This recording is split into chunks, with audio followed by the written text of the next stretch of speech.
No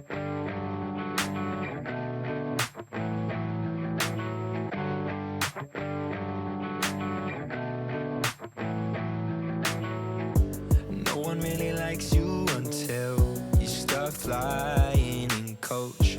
No one really likes you until life's a Drake video. If I came with commas, with the drama, just go. No one really likes you until you got dollars to blow. If I could pull a Freaky Friday and live the fast life like Lindsay, tell me now, what would you say? What would you say? We're the ones with the money, laugh at the pity party. What would you think about me? Would you like me or just try to be the ones with the money? Now that everyone loves me, what would you think about me? Would you like me or just try to be the... Does anybody like you if you never been VIP? Does anybody like you if you drive a four-door on a lease?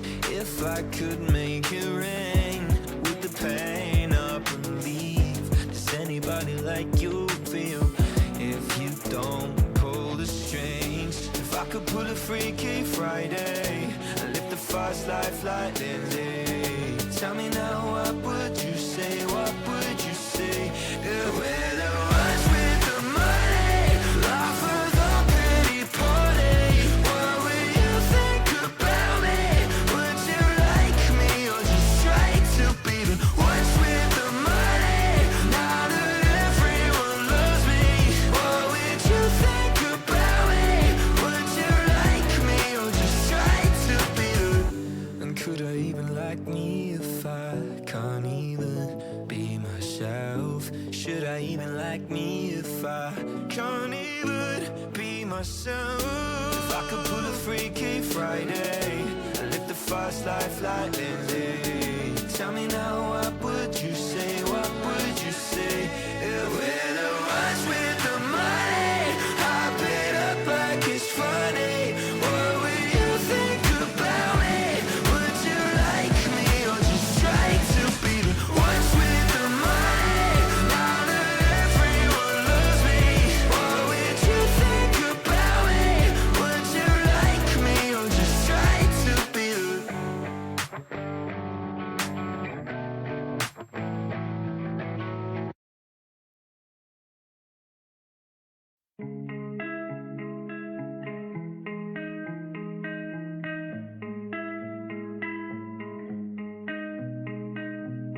Ring once, ring twice, guess you're not picking up your phone. Hung out to dry.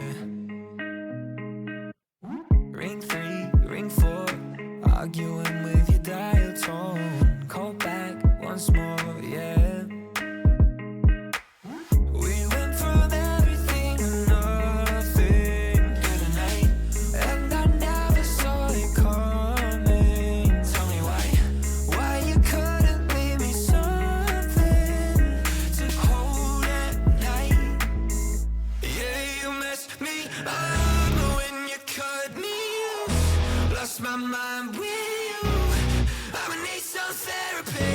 How do we go from being the perfect to strangers in a room? I need some therapy. Some therapy. Pictures got me scrolling through all the memories. It's too heavy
right, what is going on, everybody? Welcome back to day two of the drafts here. We are back and excited for some more full resets, some more drafting action here for Nemesis Season 11. I'm Rockerman, happy to be back, joined by a couple of my good buddies here up in the booth. I'm going to start it by introducing my man Grebsy. Grebsy, how you doing? I'm doing great, Wrecker Man. I'm happy to be back. I was missing you in this off season, and I'm just looking forward to this whole reset. Everything's new, everything's fresh, everything's open for everybody. I'm really excited. Yeah, that is the joy of the full reset. You don't know what to expect. You got everyone involved here in the full reset, so it's definitely gonna be crazy, wide open. Gonna be exciting to see.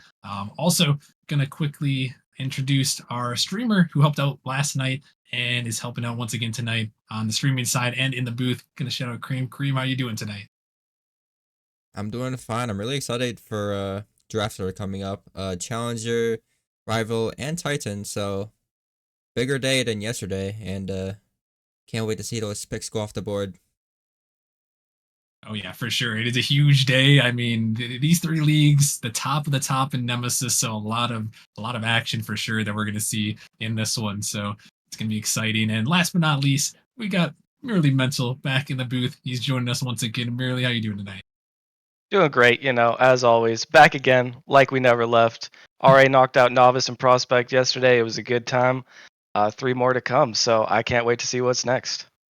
Oh yeah, it was a great time yesterday. There was a lot of crazy things going down in the prospect and the novice league, and who knows what we're gonna get in the challenger league, rival league, and the Titan league. I'm super excited to get things going. One quick shout out. We'll shout out our man Grebsy here in the booth as well.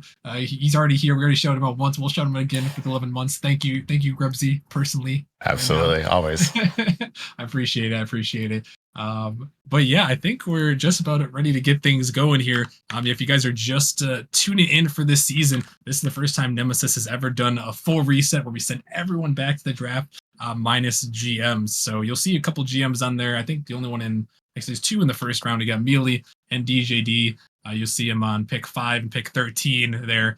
They're the only ones that are, well, the GMs are the only ones that are going to be on rosters. Everyone else is a draftee here, so a lot to be determined. And merely we saw this. We talked about a little bit about it yesterday with the GMs being on the roster using either a first or a second round pick. What do you make of that, and how it can affect this first round here? Yeah, so it can be a boost or a hindrance depending on your philosophy on what team you want to go for. For players like you, Rockerman, who I know already intend to start most likely, I assume.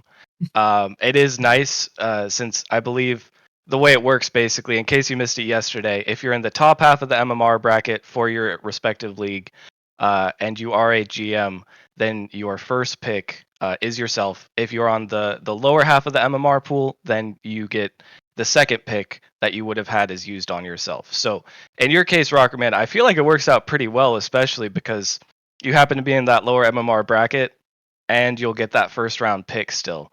For some players who maybe don't want to play in Challenger, since I know some GMs won't necessarily want to play, they'll want to focus their full effort on maintaining their teams. It can be a little awkward when you have to spend a pick on yourself. You might not be able to get every single person you wanted, but that's up to the individual philosophy. And if you use it right, it can be a very nice boost to have. Yeah, definitely so. And we're gonna see how these GMs attack this thing strategy wise, as we have already set the samurai on the clock here. And before we can even make any predictions about who the first pick is in, and it is gonna be Panda going to the samurai here. With the first overall pick, Grebsy, someone who we've seen the Challenger League before, going to be making an appearance as number 1 overall. Absolutely, and Panda's a great pick here. Was very strong last season overall. He's up there, and he's with some of the best players. And he's not the top, which is really smart here. They're saving some MMR on him, and they're going to be able to build a team around that. Yeah, definitely. I believe he was on the Wraiths last season. Definitely a solid player there. Going to be heading to the Samurai with that number 1 overall pick. And then Hellcats coming through number 2. They are going to go ahead and select B-Tree, and then Motion following up right behind. These top picks here, they kind of know what they're looking for, as Jtron is going to go off the board there. So that is 3 quick picks. The top 3 they kind of know what's going on here with this one. Cream, as Panda, B-Tree, and Jtron going 1, 2, and 3. Yeah, Panda, I've seen him around. He's been in the league for quite some time now, and he's made a name for himself. B-Tree dropping down from rival league from last season. B-Tree, he was my teammate before, and it's safe to say he is the GOAT. And Jtron going to Motion, he was recently on the Momentum Oregon. He's back once again, and nice to see him back there. Yeah, definitely. So that's something we'll have to keep our eyes on here as things kind of go on throughout the draft. Is what kind of GMs are going to be finding, the same players that they had in past seasons, and what GMs are going to kind of venture out and fully embrace the full reset by fully resetting their org with new players they haven't seen yet. That is what we're going to have to keep our eyes on here as next couple picks coming through on the draft board. Raptor is going to go ahead and select Stacked, and then Venom going to bring back Yukio here, who I think we kind of talked a little bit briefly before the draft started, merely about who we thought might be the number 1 overall pick. This is a guy that I would have had on my radar right here. Yukio going to head over to Venom. Yeah, it's not surprising at all to see him go so soon. Stacked as well, another fantastic player. And yeah, as we were discussing right before the stream started, who we thought might go number 1, Yukio was definitely in that conversation. An absolute beast of a player. He's been challenger before and did pretty good, I will say. And now he's back to make some more noise. Definitely. So he's going to be a scary player to watch out for. Myself being in the Challenge League, someone I have to play against, you definitely got to watch out for him, and Stacked as well. Definitely one of those players that you are going to have to watch out for in my division. And speaking of my division as well, in the Central Division, you got Brother going to the race there with that pickup. And the Drakes are going to come through, and they are going to select Rock or Quake. I think it might be Quake because his Discord name is Quaker Oats, but it's probably Quake gonna come through for the Drakes there. So it grabs you a couple of big names kind of going through here in the couple rounds. These teams, all these teams here, starting out their roster with their first pick. Yeah, absolutely. It kind of goes with the NFL Fantasy Football League. Your big picks are going to go first, and they're going fast, as we're seeing right now. And all these people that have been picked have been in top stats of last season and previous seasons going into that.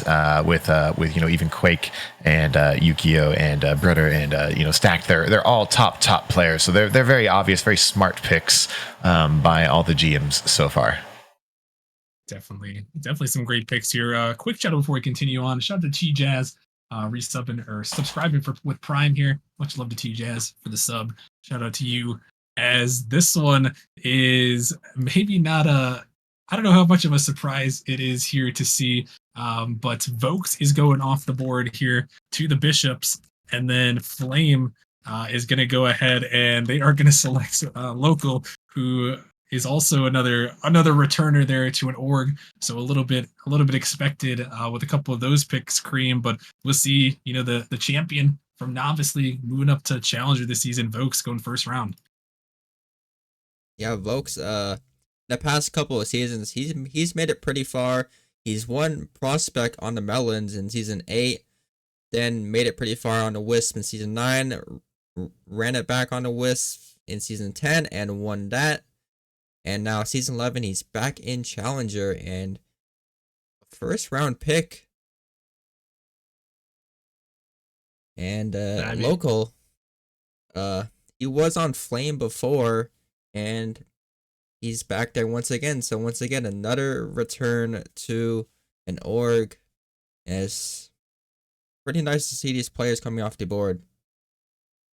Yeah, these GMs are kind of firing them right off there. As I like the Vokes pick. he was kind of trying to downplay himself, but he's a great player, and I'm sure he'll do some great things over there for the Bishops on that one. As local going over there as well, another returning player, but that there's kind of really there's kind of some players that like are just they may not be the GM or the AGM, but it just feels like they just fit right in one org or another. Oh yeah, I mean, at this point, especially in a league like the Challenger League, we've seen almost all these players be around for a long time and be cemented in their legacy. And a lot of the times, when you think of someone's name that you've known in this league for seasons or even years, they already have an org name attached to them.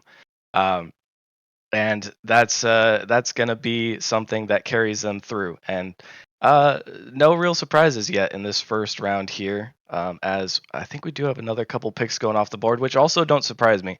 This round one might actually be the most predictable round of drafting I've ever seen in my life.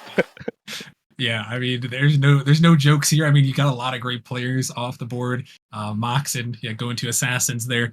A very solid player. Bowser coming through here to Snowstorm. Definitely a great player right there to see. And then Ascension on the board here. And I'm going to go ahead and make our selection. And I had to do this one. Um, I am going to go ahead and select Squirrel with our pick coming to Ascension, starting things off in the first round with my boy Squirrel. Praying his internet comes back. Hopefully everything's going well for him. But Squirrel to Ascension had to keep things spicy. We haven't officially teamed up in a league before, but he's never been in Challenger before, so we're gonna have to see how this one shakes out. Absolutely, and I mean Squirrel. That is just a huge pickup to get in Challenger. I have teamed with Squirrel once before, and we made it to the rival league grand finals. Him and Valence carried me a little bit, so I know that was a little bit of time ago now, but he's still got a ton of his skill.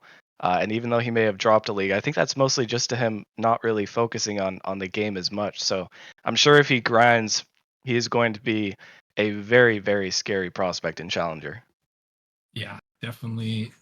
I'm hoping so. I need a carry. I need someone that can, backpack me all the way. And I'm hoping Squirrel is that guy. But we'll have to see here as we are getting to the end of this round here, or the end of the first round.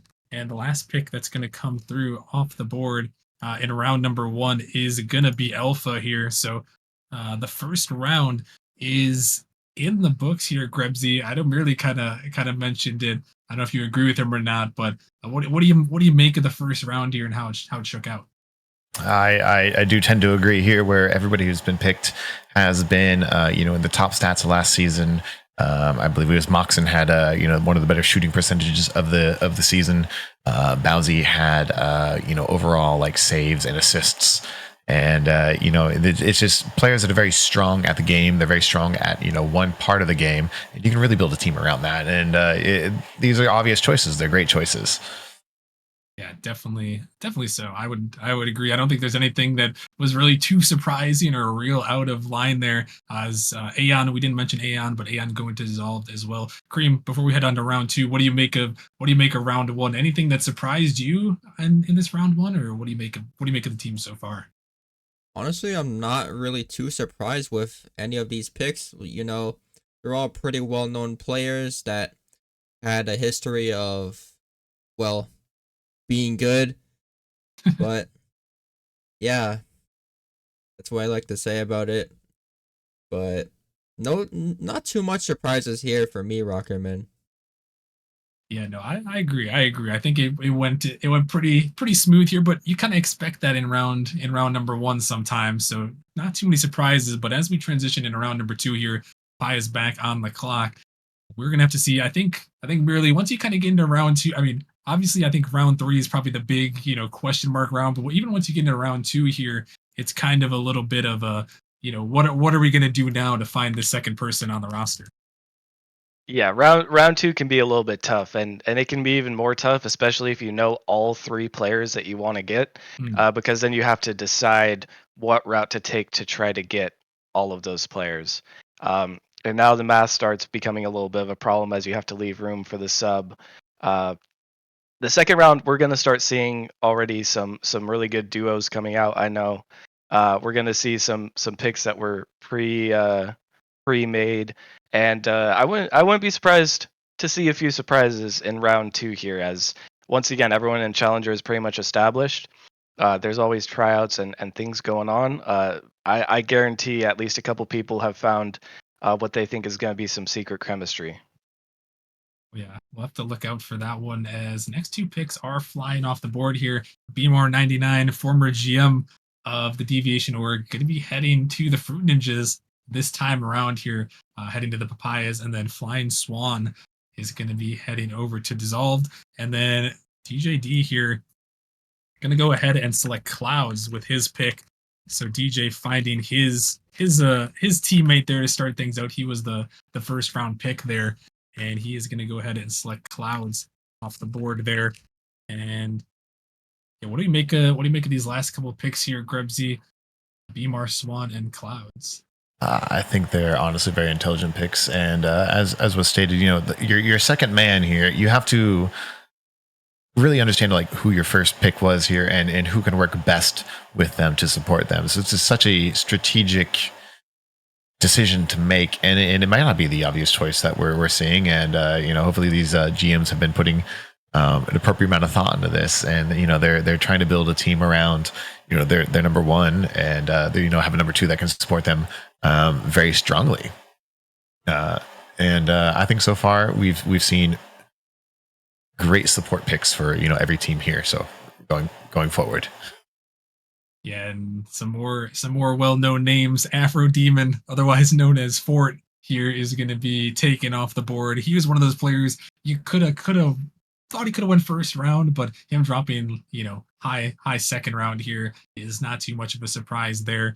So Snowstorm gonna go ahead and snag him up. So that's an interesting team to start things off. You get Bowser and Fort onto Snowstorm, really, and I know we're fellow Challenger players here, and those are some people we've competed against for a couple seasons, and now they're teaming up here. And I mean, I was talking about scary duos before. That's definitely got to be one of them. Part of me wonders if it just took this long for Fort to get drafted because of his name change, and GMs weren't informed of that. But obviously, both of them excellent players. Bowser a champion. Fort also has a champion under his belt, I believe. Or am I misremembering? I think he has a runner-up. He's got 2 runner-ups. I know he's at least done very well, very very well in the past. And putting those 2 on a team together, I think once again that's going to be a scary duo. Yeah, I agree. Could be a team to compete against. I'm glad they're only in our conference, not our division, so I'm okay with that here. And we'll have to see, as we've got Flame on the clock here. They're going to have to make their next selection, and they are going to go ahead and select someone who I think has been around this org at some point here. They're going to go ahead and select Louis Saka with their selection here. Another player, Cream, that's someone we've seen around as well throughout the seasons, and Louis Saka can be heading over to Flame to join up with Local. Yeah, Louis Saka, 43, started in Season 8 on Ember, and then Season 9, I drafted him while being a Chess Hall GM for the Bishops, and then Season 10, he went to the Griffins, and Griffins made the Grand Finals, so Louis Saka's got to be that one guy. He needs to go. So it's nice to see him go off the board. Definitely a great player there. Someone to watch out for. Definitely in the Challenger League, as we're moving right along here in the Challenger League. A lot of picks coming by quick. Bishops now on the clock to make their next one. Rebsy, I'm going to throw it to you. What are you making of the draft board right now? Obviously, there's a lot of names here where you got 16 full teams in Challenger to pick out here. But what are you looking for? Who are you still seeing on the board in the Challenger League that you're like, hey, that guy, we need to get that guy right now? Yeah, as I think I said before, your first round picks are your kind of your all-stars for your team here, and you have to build your second round picks around that, and you're looking for guys who may not be your standout, but they are there for their team. They're all arounders. I believe Hypnotic is a really good pick here, and I see trying to find it. Blazing GG himself, my old GM. I have to say that one. He's a great player, and like there are names still up here that are known within the league, and they are in Stites. If I can pronounce this correctly, and Koala. Their names that are known, and they just need to find the team that fits for them, and hopefully these GMs will find a way to fit them in here. Yeah, and well, as you said that, I think you spoke it into existence. You just called out Speed's pick right there as he went ahead and select Blazin off the board. So you got the big brain Grebsy over here gonna pick that one out there, and then Hypnotic gonna head over to the Drakes. So it's 2 in a row. Just saying it. he's on to something here. Maybe we just let him call it out. I mean, he's got some insider information clearly. But yeah, some more great picks off the board here. As again, Blazing and Hypnotic, some well-known Nemesis names off the board. And actually, now that I'm looking at it here, hold up, as Eggy D is going to go off the board to the race, I need to look back. But I think actually every single one of these players that's been drafted so far, someone could correct me if I'm wrong, but I believe every single one of these players has played in Nemesis before. We don't have any rookies off the board quite yet. Maybe Eggy D, but I think I recognize that name. That sounds right, but I don't know if it's true. That's a lot of paperwork to go through right there. At least 99% of these names I recognize for sure. I think I might be right on that one. But unfortunately, coming up next, we're gonna have to break the streak as their Venom is selecting some guy named Merely. Never heard of him. As I'm not sure who that one is, but wait, how do you pronounce that?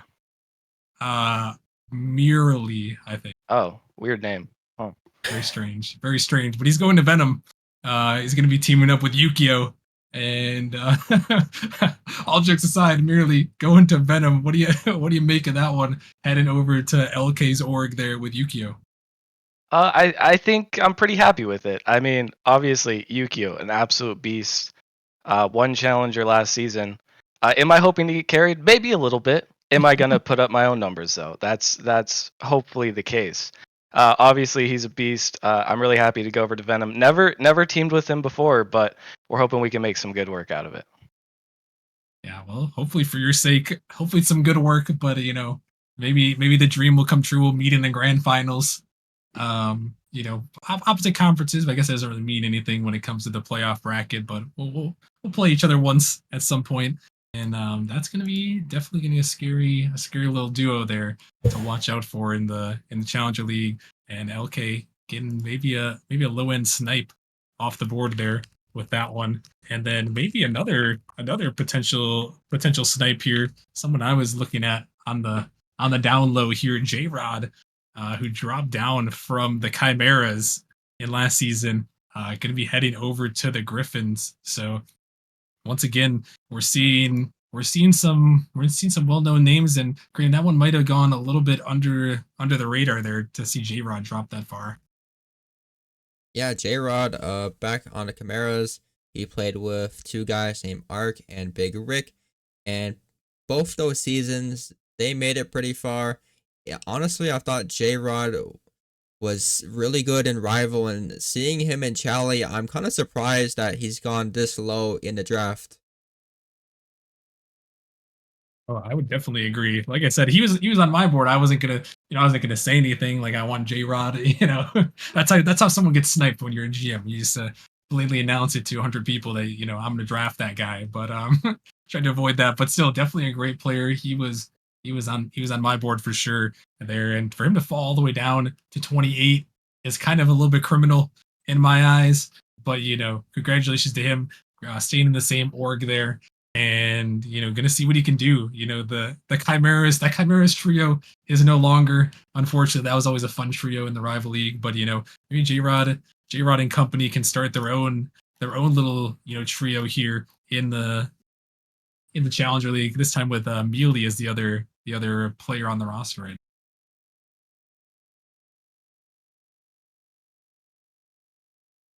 now. As it looks like up next here, we have got Motion. Well, we got Koala heading to the Raptors. Didn't mention that one.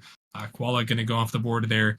And then next on Motion, they're going to go ahead and select Crash Out Smith. And now that is a name that I do not recognize. Well, I recognize only because I seen him type it in the Discord. But I think that's the first rookie off the board right there. So Motion going to go ahead and select Crash Out Smith. And well, Grebsy, hopefully for Motion's sake, he does not crash out because they're probably going to need him. Absolutely, hopefully not. And there have been the tryouts been happening all week, and so hopefully he's showing up to those. Or maybe he's a little insider trading here, where it's a friend of a friend, and maybe they know something we don't. And I love new rookies. I love new people into the season because you don't actually know what's going to happen, and it is completely open. For them and for us as a team, or for them as a team, and for us as viewers, to see what's going to happen here. So I'm very excited to see what Crash Out Smith here can do for us. Definitely going to be interesting to see as Hellcat's going to come through with their selection, and they are selecting Ragoja with their pick. So maybe now we're hitting the rookie run right here.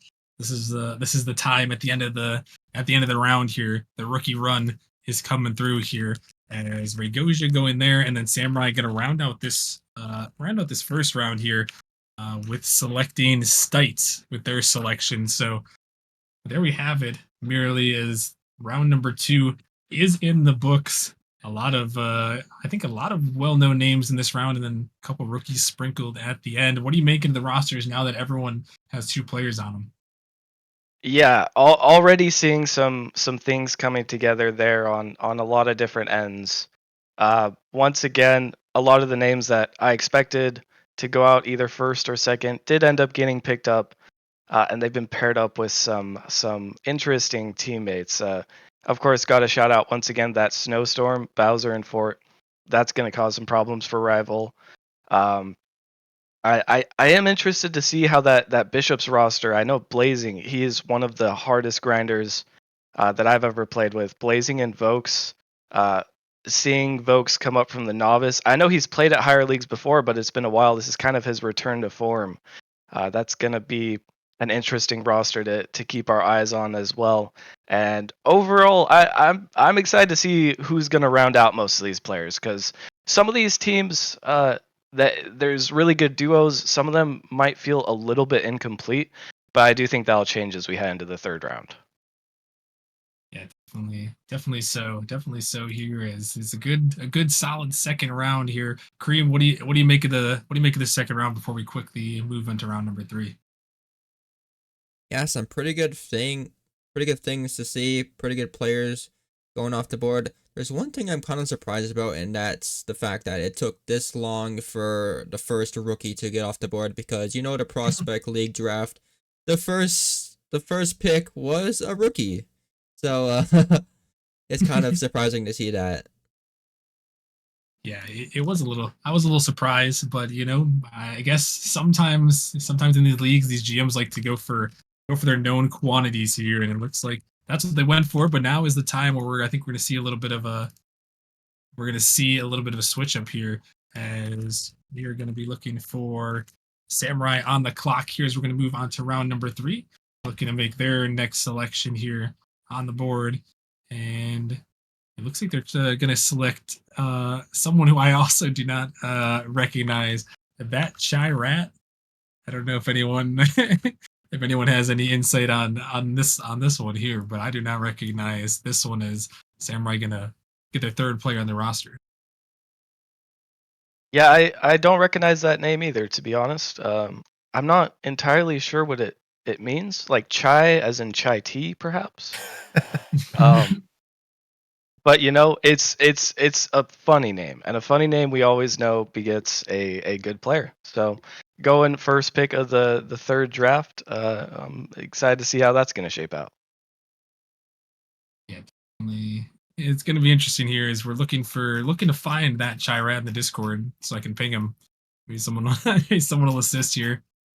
Apparently their name is Crazy Ninja. Crazy Ninja. Oh 8 yeah, he's in formerly. chat. Okay, there we go. Someone's got us. Someone's got us with it's always foam. Foam knows these people. If there's someone to find someone, I guess we'll hire Foam. Maybe we need to get him on the Smurf investigation team, the Smurf hunting investigation team. We'll see if we can get him on there and find find some Smurfs or something. Thank you, Foam, for that one. But yeah, he's gonna get his roster there. The Hellcats gonna come through as well and get their third on the roster. They're gonna go ahead and select Reverse Fridge with their selection, who I kind of recognize. That's an interesting name there, to say the least. Reverse Fridge. I don't know. I'm not sure exactly what it means, but I don't know. I don't know why you'd have your fridge reversed. But hey, you know what? I guess teach their It's own. because he's not cooling; he's cooking, right? There it He's is. heating up. Oh, if you okay, will. okay. That's why he's a reverse fridge. See, I understand. Okay, It's looking like Reverse Fridge actually dropped down from Rival last season as well. So Don't worry about it. Don't worry about it. Love that. Hey, well, there we go. There he goes to the Hellcats. Going to be teaming up with Ragosia and Beatree, so maybe they've got something going on over there. As Motion is going to come through, and they are going to select Hydro with their selection. Another person we've seen around in Nemesis for a couple seasons here and there is Hydro. Season 4 runner-up, Season 5 All-Star, so he's been around in Nemesis for a few seasons. As he's going to go off the board, and the Raptors are going to come through, and they are selecting Caliber with their selection. Caliber heading to the Raptors there. So these teams here, Grebsy, once again, now starting to find these 3-man rosters here as we're getting into this third round. Absolutely. And Hydro coming up from the Prospect League last season, now finding themselves here in Challenger. So good luck to them. And as I said with the GM picks, with the first two picks here, you have your All-Star and you have your support. Some GMs went with the rookie wild card, and I think what we're going to be seeing here is either a wild card to fill in the last third slots, or if they pick their wild card in the second round here, they're going to be going with a very solid third round pick. And we've been seeing some new people that we don't know here, which we love to see, and we've been seeing some old names. So it's kind of going back and forth at this point in time, and it's really how daring you want to be with your picks at this point. Definitely so here, as you get the Griffins on the clock. Apologies about that, Griffins. We'll let you pick this time. But yeah, it is interesting. This is what we saw yesterday. We saw a lot of, at least in I think it was the Prospect League where it really happened, a little bit in the Novice League as well, but we saw kind of a run of subs, Cream, in the Prospect League, where the third round, they didn't draft the third player, the third starter. They kind of went for, let's grab that very low sub and give us as much room as possible. Yeah. And if I could add, sorry. Go ahead. I was just gonna say, and if I could add, the one team that didn't go for that sub route ended up not being able to draft a fourth player. So. Yeah. What do you make of that as a strategy? I know you said you're a former GM. You got some experience picking here. What do you make of that round, going for the sub and going sub in round 3? Yeah. Some GMs will decide to get that third, while some others will try and go for those low MMR players. Maybe fumble some plans from the other GMs to try and get that super sub lowest MMR player. And it's worked for Prospect, and wondering if it's gonna happen here in Chally. Yeah, it is a big conundrum for these GMs to kind of figure out how they're gonna go about it. And yeah, as a GM myself, I don't know. I'm not really sure how I would go about it either. I guess it kind of depends on how the draft shakes out as you go, and who's available at that sub spot at the time. But it's definitely not a bad strategy to try to snag up that sub right away. That way you can guarantee yourself a low tier sub. So we're gonna have to see if it shakes out. As next couple picks are flying through here with these teams, as we have got Raptors go with O'Caliber, like we mentioned. Griffin's going to select Add Tai So. I think that's another person that's been in that org before. So bringing back some more returning members there. Starfy, you're going to be heading over to Venom with Mirrorly. We'll get his thoughts on that pick in a sec. And then the race going to go ahead and select Jonesy with their pick. So Mirrorly, I'll throw it to you. Starfy heading over to the team there. Might be the sub, I think. Looks like could possibly be the sub, but what do you make of our boy Starfy? I mean, possibly so. Maybe he'll start. Don't judge. Um, but it's Starfire. I mean, he's the GOAT. You got to pick him up. Happy to have him on the Venom org. It's gonna be a good time. And the other picks as well, already coming out. The Caliber one, that's a great pickup for the third round. I doubt he'll be a sub actually. Probably be a starter. And did we already go over the race new pick? Sorry, I was not. I mentioned it, but we didn't talk about it yet. Gotcha. So yeah, that one as well with Jonesy. That'll be a great pickup there as well. Definitely so here. Grebsy, what are you making of the last couple picks? And again, rosters starting to get filled here. I think you've given some good advice here to the GMs, as they do appear to be picking up people who could potentially be subs only, or people who could potentially be fully into their team. We've got Staw coming up from the Novice League. He skipped completely over Prospect straight into Challenger here, and we've got Jonesy coming up from the Prospect League himself. So these are really strong picks of people who are improving their game. They're improving their stats, their worth. And these could be very, very smart picks by the GMs going here. I agree. These GMs, I feel like a lot of times they don't get enough credit. With what they have to do, especially in a full reset here. You don't have pretty much anyone on your org. Maybe the GM is the only one there on one of these rosters, but you kind of got to go through and you're building something from scratch here. It's not easy to do something like that, as we kind of see some GMs can struggle with it. And with the first ever full reset, I know there was a few tryouts being held, so teams trying to sort out how they're gonna build these rosters, how they're gonna compete for a championship in this full reset. And props to the GM so far. They're working it here, and the Drakes are gonna come through, and they are gonna go ahead and select Perk with their pick. I know he was pretty active in the Discord there. He was talking quite a bit in there. So sometimes activity pays, and I'm sure he's a solid player. I did hear that he was a solid player in some other leagues. I don't have personal experience, but there he goes to the Drakes. And that's a great pickup there. I know Perk. I believe it was Jaegers who was speaking very highly of him as well. And moving up from Prospect, he's got a reputation that precedes him. So if he can live up to that, I mean, he's gonna do good work with Quake and Hypnotic over there.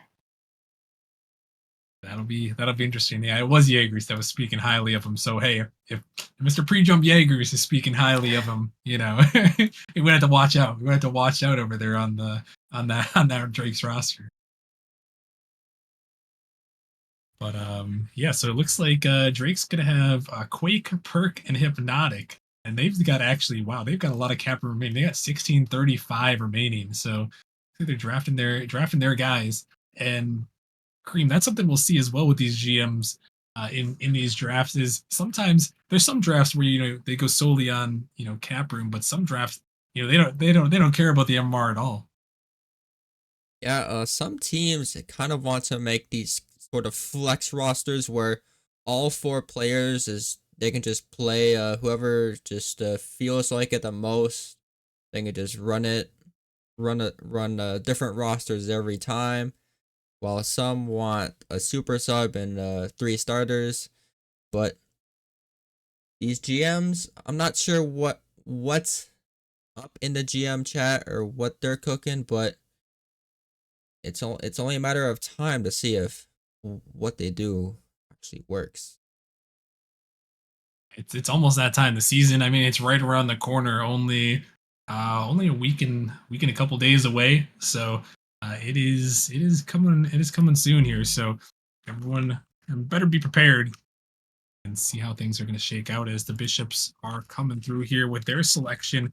And Speed and company are going to go ahead and select Ken the Silencer, who really, this is one of my favorite names to cast as well. I love the name Ken the Silencer going over to the Bishops. Yeah, I mean, it just has so much aura. Ken the Silencer. He means business, and he's gonna be up to business over there.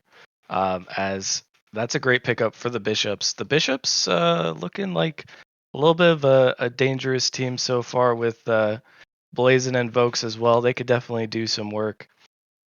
And Ken, is he coming up from Prospect, I believe? Or was he Challenger last season? Am I misremembering? I believe he's coming up from Prospect. He was Yeah. Prospect recently, but I'm not sure. A lot of the What do you times those are remember? the players. Yep. He was on the Hellcats last season. Oh, he Okay. was on Hellcats last season. Okay, my bad. Either way, fantastic name, fantastic player. He's gonna put in work. Yeah. Apologies for not recognizing, but that's what we talked about earlier with with me and Merely. You know, sometimes when there's so many players like this, you kind of get your mind caught on someone being on a certain org or a certain team or even a certain league. So, but Ken the Silencer, great name. We'll see if he can silence the competition in that on that Bishop's team there in the Challenger League. He's going over there, and then next one off the board is going to be Relf. That's how you pronounce it. Relf go into flame, and then the assassins are coming through and selecting Dulzy with their selection. So a couple of more names I don't quite recognize. I think we got some rookies coming through here off the board as we got two more rosters that are, well, maybe not quite rounded out, but getting that way with three players on them, Grebsy. Yeah, absolutely. We're starting to see some some teams come together here with we're almost all the way through here with our third man picks, and I think the teams that are looking the most scary right now might be just the Drakes and the Raptors, and of course the Assassins with Moxon here, or with Sands' team here, putting together a great team. Some people kind of hating on him, but I think Sands he knows what he's doing. He's got a plan, comes into it. These are some scary teams, honestly, with just the energy, and it'll be really great to see just how they mix together going forward. Yeah, no, there are some interesting ones. I think that Samurai team right now, Panda, Stites, and depending on how good that Chai Rat is, that's an interesting name. Or was it Crazy Ninja? Was his name? I like that one better. That one flows a little bit easier. But that could be interesting. Snowstorm now. They're just gonna go ahead and select Dirt. So Bowser, Dirt, and Fort is also a dangerous combo out there. There's a lot of spicy teams. There's a lot more on there that we could sure talk a lot more about, but I mean they are looking, we got some spicy ones to say the least, as Orbit is going to come through and they are going to select T-Brock with their pick, and that is going to put Ascension on the clock, and I'm going to have a little bit of a think, take a look once again at the draft board and see how I'm gonna shake this one out. And yeah, while he's thinking about that, I think actually now that I'm looking at, so Rockerman's last pick was pick 19, where he technically had to choose himself. That's a lot of people that have probably gone by that he would have loved to have on his team. He already has a solid roster there though, with Squirrel and himself. Looking at some of the other rosters there, I know we just talked about those Raptors. I also do want to give a shout out to Flame, because I think with local, the only thing that really holds local back is the fact that he's not on our continent. Um, but rumors might have it he might still be good on there if we can get east. And with Louis Saka and Relth as well, I think they could definitely do some work. Um, other than that, the Hellcats, if Reverse Fridge is good, I know B Tree is someone that uh, is a really good player himself. If you get some support out of Reverse Fridge and Ray Goja, who I'm also not familiar with, that could be a really good team there as well. And T-Man here in chat actually saying Reverse Fridge is really good. So That's we'll good. have to see how he performs. That's good. We'll have to see. As I'm gonna go on the board here. I'm gonna go ahead and I'm selecting VHux here, former arrival player last season, bringing him back to the org, going high in the MMR department. Gonna bring him on back to pair with me and Squirrel, and that still leaves us with 1590 remaining. So we got a lot of room to figure out what else we can do for the last selection. But gonna be I did really like playing with him. I subbed up a couple times, and he's definitely gonna be good to bring him back. So Yeah, that 1590 will actually leave you with everyone except for the top player here. So you can pick anybody you want going into this last draft. we'll have to see. We'll have to see how it shakes out for the final round. Is Spooky is going to go off the board to Dissolved. That's going to put the prize here. Last team to round it out with 3. And I was hearing good things about Spooky as well. He was actually, that's funny. He goes right after my pick because he was the other person I was considering possibly selecting there. So that's a good snipe there from Dissolved to give them a 3-man roster now. With they have right now Spooky, Aeon, and Flying Swan. So heard good things about Spooky. So we'll have to see how that shakes out. And then Papaya's gonna go ahead and select Drips, who I believe he was on Papaya's last season, if I remember correctly. Yep. Yeah. Yeah. Okay. Good. I was remembering correctly. So that's gonna round out round number 3 here with Drip. So all teams have 3-man rosters here. Cream, I'm gonna throw it to you once again. What do you make of round number 3 and how these teams are looking so far? And it's gonna be tough to see which one is on top, but I want to talk about Spooky. He was my teammate last season and got really far. The furthest I got ever in a season before. So I know he's gonna be great. And yeah, really good players off the board in this 3rd round here. So, merely, what are you thinking? What do you think of the rosters right now? Being a fellow Challenger League player, who's standing out to you, and maybe some insight on the 3rd round if you want to throw it in there too. Yeah, definitely a lot of rosters that I'm excited to play against. Maybe a few that I think will definitely test my own skills. I do think, which one was it I was looking at before? I already talked about the Hellcats. There's a different roster. I think the Papayas are pretty much always a team that's very solid, and Drips was a big reason for some of their success last season. I wouldn't be surprised if Alpha and Knights and even BMR I think is probably the sub there, but I think that team could definitely put up a fight.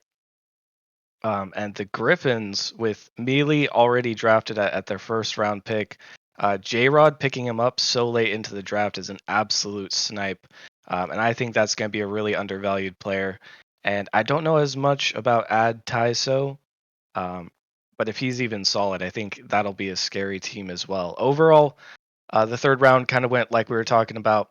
A lot of teams drafting their sub most likely for the following season. Some teams were rounding out with some solid players as well, but mostly went about to plan for the 3rd round, I'd say. Definitely so. As you kind of mentioned, give a little heads up. The mods are quicker than us. As Papayas, as we're gonna move to the 4th round here. Papayas with their back-to-back picks to finish their roster, gonna go ahead and select TNK Knights, who I know was active last season. So a solid pickup with TNK heading over there. So congratulations to him making on the Papayas, and that gives us Dissolved right back on the clock. And they are going to go ahead and select Eternal Kami with their pick, who I also recognize from the Discord, at least, being very active in there. Don't know too much about their gameplay, but hey, they are active, and Grubsy, that's sometimes a premium. So you just need to find those active players. Absolutely. Just showing that you're available and that you are actually having interest in the league can get you very far in just getting drafted to begin with. And there's still quite a few names up here that I'm surprised have not yet been taken. Personally, I think Rooney still being here. I think he might be being slept on, even though he's at the bottom of the MMR here, as well as who did I see earlier? Sunline and Winter. There's some great names that are left to be drafted here, and it's anybody's choice to pick them here. It is, and speaking of choice, it is my choice right now. So I'm gonna lock back in and see what I can find. If Merely wants to take the reins a little bit here, while I investigate my options. Yeah, absolutely. And Jaeger's with a good shout. I think Cream, you seem to know everything about what's going on. Was TNK Knights was he rival last season? Do you remember or no? I'm Off not the too top of your head? sure. He was actually challenger. He was challenger last season. Mhm. Okay. Okay, Yeah. bad information, Jaegers. That one's on you. All right. Sabotaging for outside booth this time. But realistically, once again, of course, I am interested to see who Ascension picks here. One more and plenty of space to take someone. It almost looks like we might have a 4-man roster there, as enough room to pick up once again everyone except for the highest tier player. These other teams here, I think one team we haven't really talked about much is Motion. I know Jtron. He's another person who just plays the game and grinds more than most people I know. And with the combination of Hydro, I know Hydro has been around for forever. He's a really solid player. I could see them doing some work there as well. This is going to be, of course, the final round. So if there's going to be any surprises, now is the time to throw them all out there. This is when the most snipes and picks and everything will happen. So most teams now probably have the players that they were going into it wanting, or that got sniped from them. This is where we'll definitely see the rest of the rookies get off the board and probably have some combinations that we weren't expecting. It will be in Ascension. Our pick is going to come through. I'm going to go ahead and select Winter with our pick. Was on Frost previously, season 10 runner up from last season. So going to bring him onto the Ascension roster. I always like. I do like these players that come up from lower leagues and show vast improvement MMR wise. So it's a higher MMR than I am technically on the peak. So that's always a good sign here. It doesn't hurt to have one of those players around. So Winter going to be headed over to Ascension for this season. So I'm excited to see you. I'm excited to see what we can work out with. I like our roster and how things shook out there. So happy to bring on someone with some Nemesis experience to the team, and we'll see what that can provide for season 11 for us. As Orbit on the clock here, already locked and loaded. They're going to go ahead and select Rooney, who we have seen. We've seen many seasons of Rooney here. Now up in Challenger League. I don't know if he was Challenger last season. I don't believe so. But Rooney, one of these people, Grebsy, that we've seen hit some highlight clips. Definitely a mechanical demon right there. Absolutely, and he's a great pick, as I said. I don't want to say I'm calling it right now, but two of my picks I mentioned have already been grabbed here, so I must be doing something right. And Winter and Rooney are both amazing pickups as your fourth player, or even potentially subbing in as your being one of your third players, rotating in. They have the skill, and if you use them, you're gonna have a good time.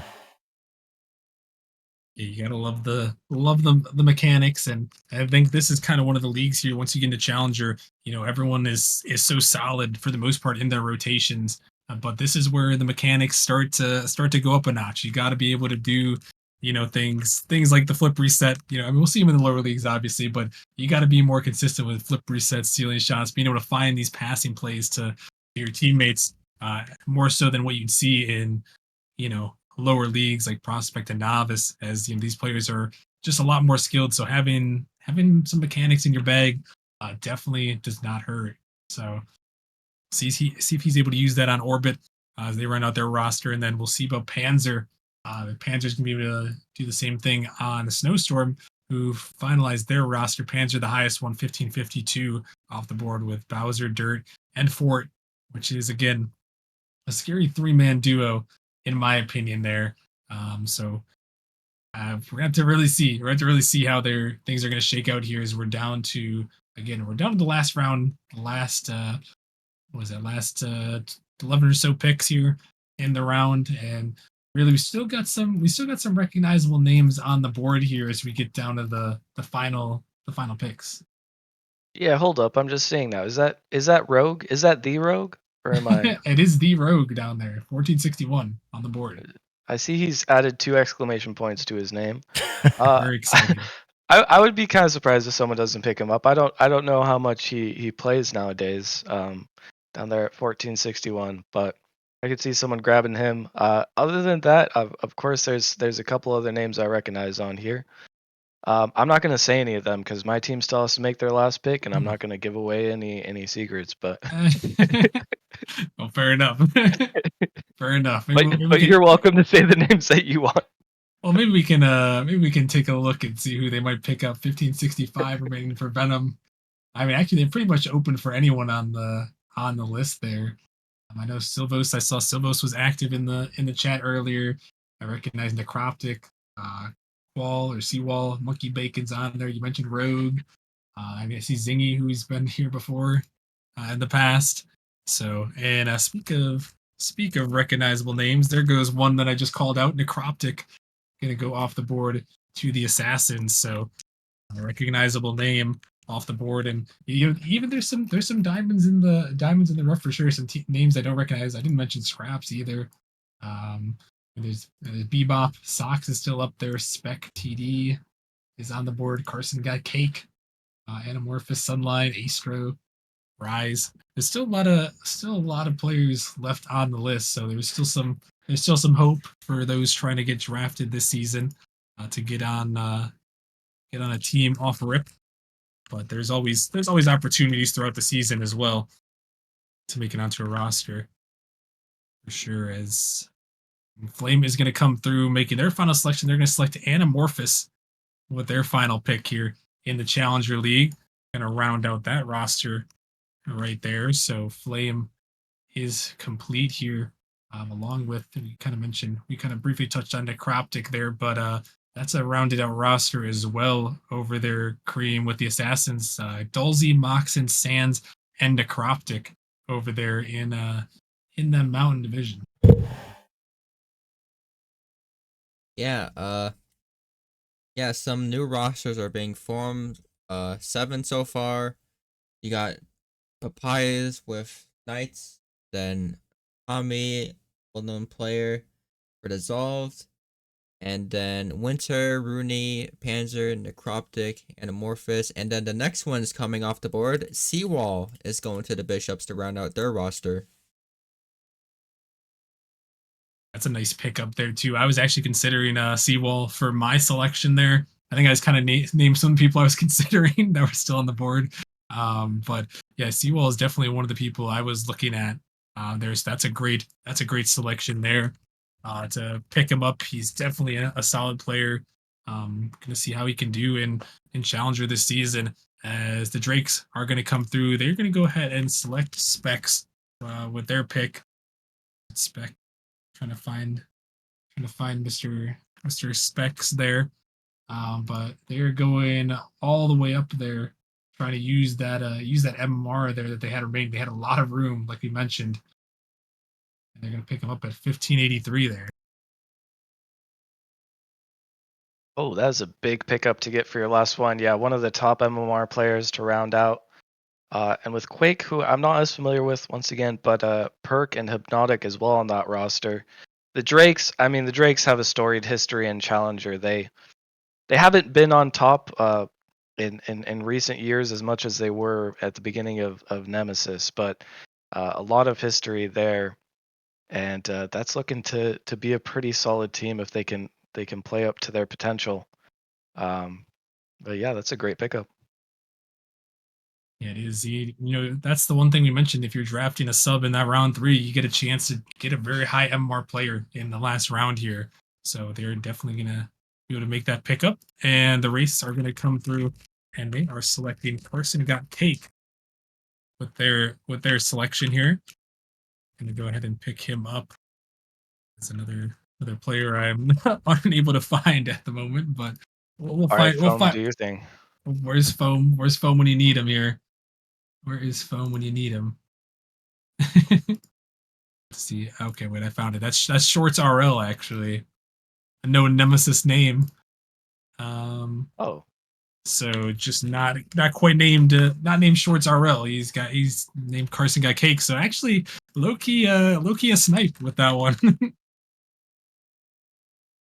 So he's gonna go there, and then another player who dropped pretty far and barely gonna round out your roster here. Maybe your teammate. Well, I guess definitely your teammate, regardless. But maybe a 3-man starting roster there with you, Scraps, and Yukio now, as that one's gonna go off the board.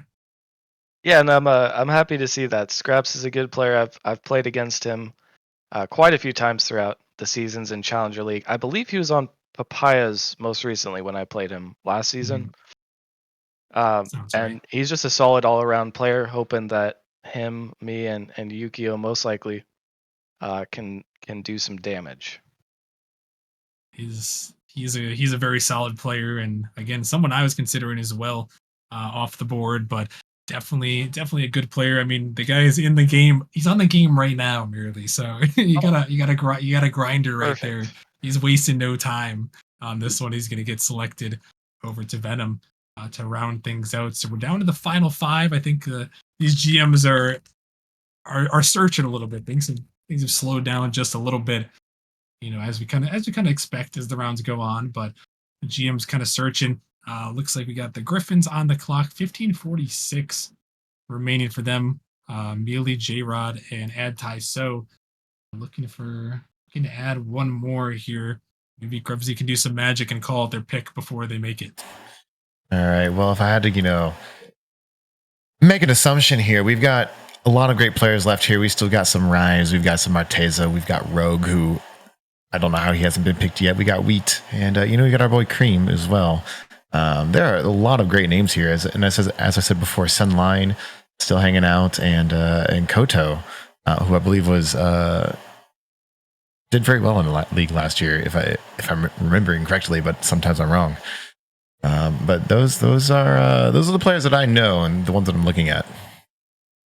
Yeah, and they're gonna go a slightly different direction here on this one, as the Griffins are gonna select Silvos here. I like this pickup. They are active for sure. I saw them type in the chat, so good to see them. And then the Raptors are gonna go ahead and select Astro. Apologies, ping Silvos twice. But Astro, also known as Ice Panther, that I did not know. And now that is a snipe right there. I mean, this is what happens when people just start changing their names. You're like, who is this guy? And then all of a sudden, it's Ice Panther, former Wait. Rival League player on Vortex. Down here, pick 61. Are you serious right now? Nope. That's Ice Panther? Wow. Apparently. That's a crazy steal. I mean, Yeah. I think just no one had to know who he was, because Ice Panther, he's been insane in the rival league before. Very mechanical player, very good player. And if he's down in Challenger, that's probably the craziest pickup of this draft for me. I mean, pick 61 as well, former Rival League player. I mean, the guy's a champion as well of Season 8. So, well, if I would have known then, I think I would have picked him up too at that point. I mean, I think a lot of people would have. So shout out to Crip. I'm not sure if he knew that, or if he'll say he knew that. Maybe he did. Maybe he was looking in the Discord too. But there he goes over to the Raptors. So spicy, the Central Division getting spicier right there. As Motion going to go ahead and select Cream, not our Cream in the booth, but a different Cream off the board with their pick. And that's going to bring us down to the final 2 picks here. And it looks like we've already got Hellcats making their pick, and the Samurai. Well, they're ready to round things out too. As Hellcats select Nietzsche Young, and then Samurai are going to come through, and they are going to select Kodo with their final pick. So that quickly rounded out the Challenger League there. I'm gonna throw it to you, Grebsy, first for this one. What do you make of this final round, and what do you make of the Challenge League now that we've got full rosters all settled? There were definitely some surprising picks overall, especially the renamed unknown quote unquote players here, and I'm wondering if that was a bit of a strategy on their part. Hard to know, but these teams are all actually looking quite scary. I think the GMs did an amazing job of just picking players who are going to work well together, and honestly, I don't know that I can pick a favorite team at this point in time because it's can be anybody's game here. This is a very scary roster for every team.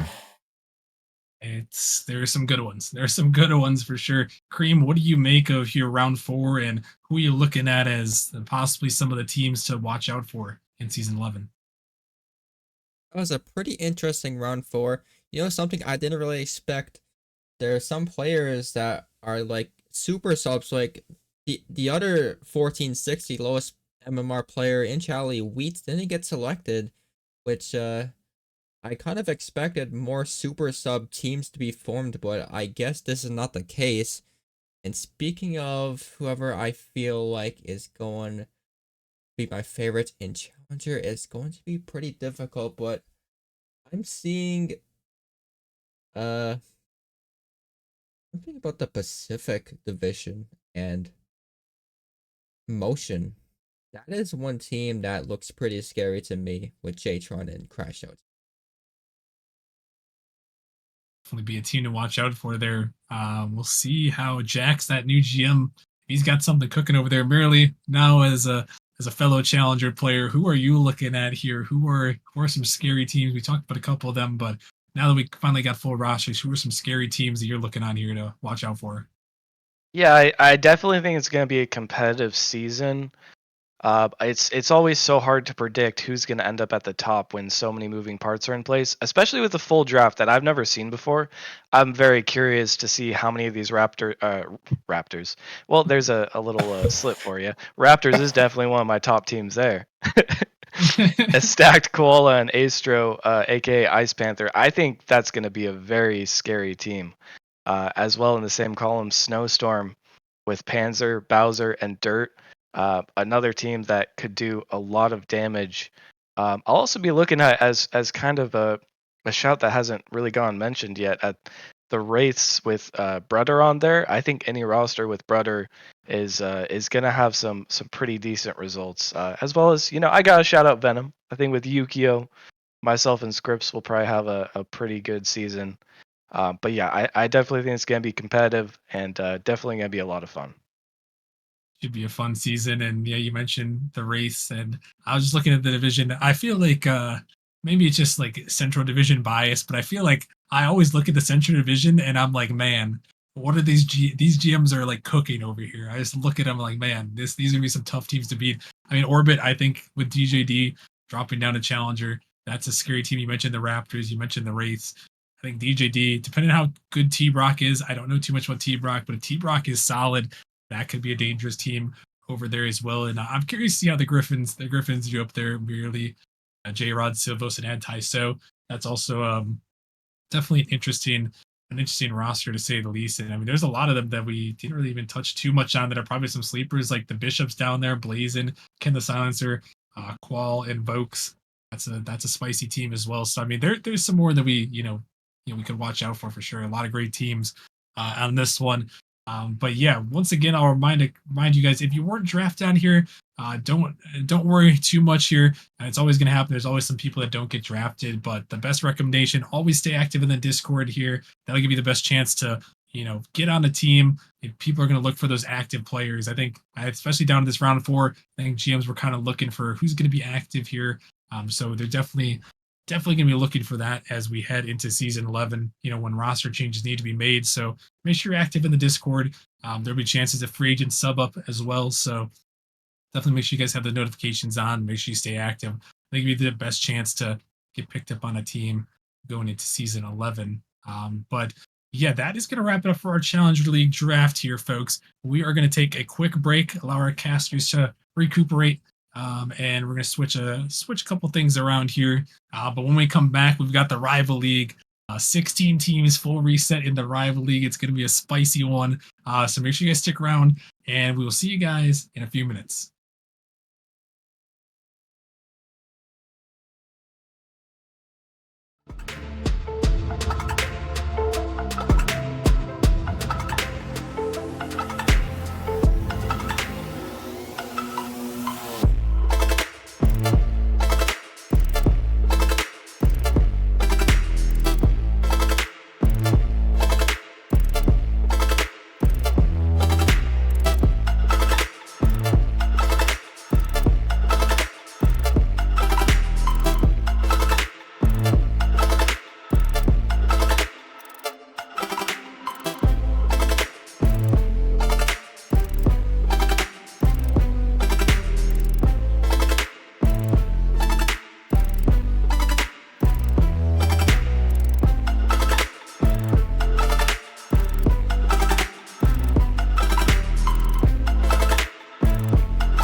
Tell me where you wanna go. We could fly to the stars, yeah. Tell me if you wanna stay. We could fly night and day, yeah. Tell me where you wanna go. We could fly to the stars, yeah. Tell me if you wanna stay. We could fly, yeah.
All right, what is going on, everybody? Welcome back after a spicy Challenger League draft. We are heading up a league to the Rival League, where things are only going to get more intense as the Rival League boundaries have changed quite a bit, as it has gone up to near 1800 in the Rival League. So it has shifted quite a bit. I'm Rockerman, joined once again by Grebsy and Mirley back in the booth, and also a new face joining us for this one, who you saw yesterday, but he's back again once more. We got Cozy Boy Cozy. Welcome back to the booth. Yeah, I'm excited to be back again for another round. Yeah, appreciate it. Yes, sir. Yes, sir. It's gonna be a good one. The Rival League is set to be spicy, and merely I kind of mentioned it here to kind of give us a segue into the Rival League. But what do you make of these new Rival League boundaries going that high up now this season? Yeah, reaching almost 1800. I mean, that just makes both the Rival and Titan leagues going to be so much more interesting this season. Now it's a little bit hard to build a roster because we haven't seen boundaries like this before. Obviously, we'll still have some familiar faces, but once you start pushing past 1700, I mean, the difference in MMR increases exponentially. So you can almost guarantee that any of these people that are 1750 or higher are going to be excellent picks.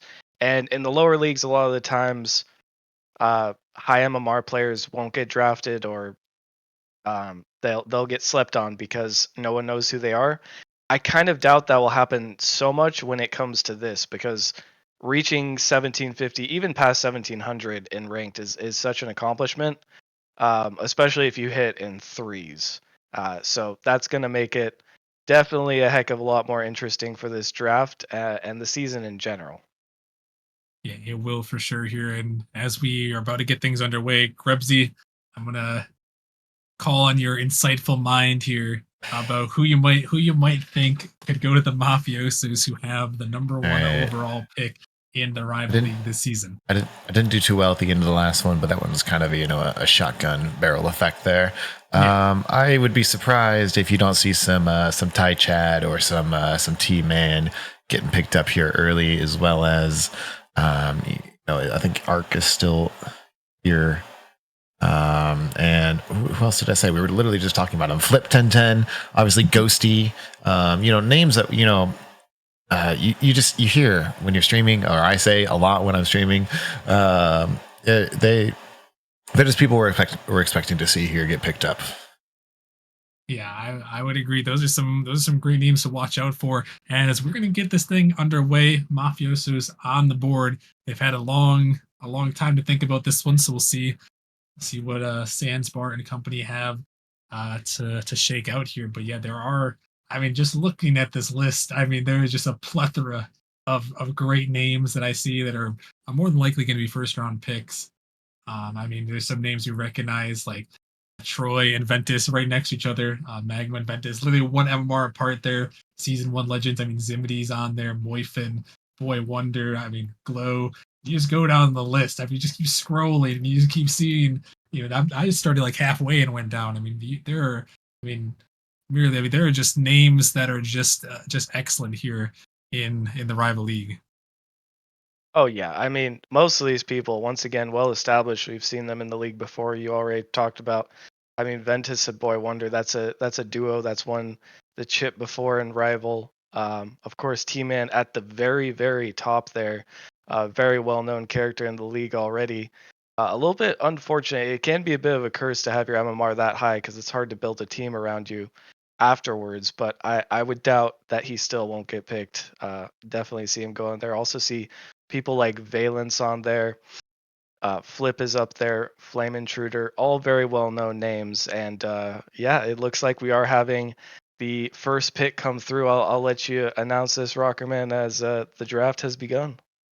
It's really begun, and the first pick off the board is going to be Moifin.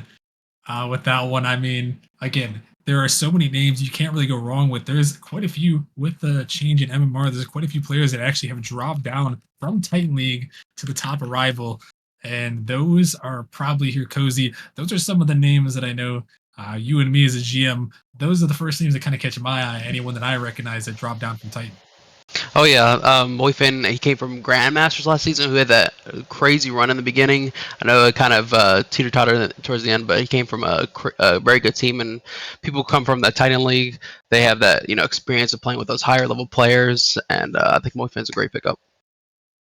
Definitely very, very solid player right there, as he's going to find his way onto the Mafiosos, and Galaxy are going to go ahead and select Ventus, bringing him back here, runner up last season, and he's going to try to make something happen in the rivalry again, see if he can change his fate around and try to pick up a championship there.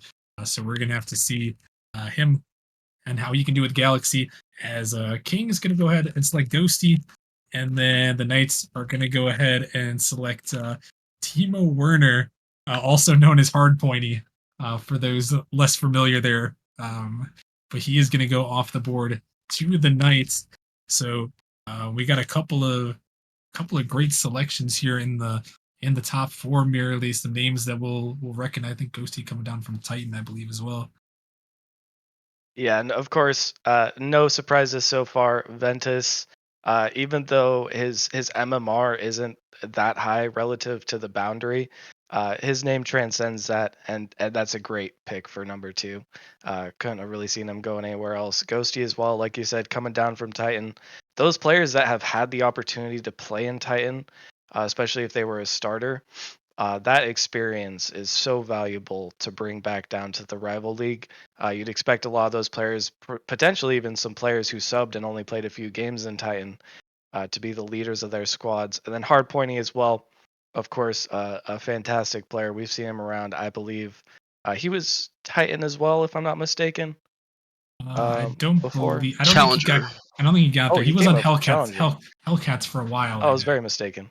But a name that's been around for a while, and another very solid top 5 pick. And I think you might have. Do you have some experience with him, Cozy? I think he was in your org at one point. I don't know if you were there at the time when he was on the Hellcats. No, when I got on, he decided to go back to the draft, but I know more as the card guy. He was in the challenger general. He'd post all these cards, like these cool cards with like ratings of everybody. It's actually kind of Mhm. crazy, really cool Yeah. thing. Yeah, he does. He does do that. He's also on the power rankings team, so I know he loves the loves rating and ranking. And yeah, definitely a good selection. Love to see him get drafted there over to the Knights. So we'll see what he can cook up there. As yeah, we see Venom going over to the Grave Lords, and then Blaze are gonna go ahead and select T-Man, who this is a player MVP of the rival league, champion last season, falling down to 6. Grebsy, you mentioned his name, but kind of one of those people, surprising to fall down to 6 potentially. No, absolutely. It's very surprising that he was picked this late. But as I said before, the GMs have their plans. T-Man, great player overall last season. The most saves or most score per game, most second most saves per game, third most demos per game. Like, he was all over. Fourth most goals per game. T-Man is such a solid first man pick that you can build easily a team around him, and they're going to succeed. Pretty much no matter who you pick. I guess he's such a top all around player here. Definitely so. As next pick's going to come off the board here, and it is going to be the Juicy Leaf, which I am very disappointed. I knew of my hopes and dreams of getting Juicy back in the org where might be Dash there, as he was a Titan player dropping down, and it looks like he's going to head over to Lightspeed there. So I'm a little bit sad to see that, but he is a great player right there for sure.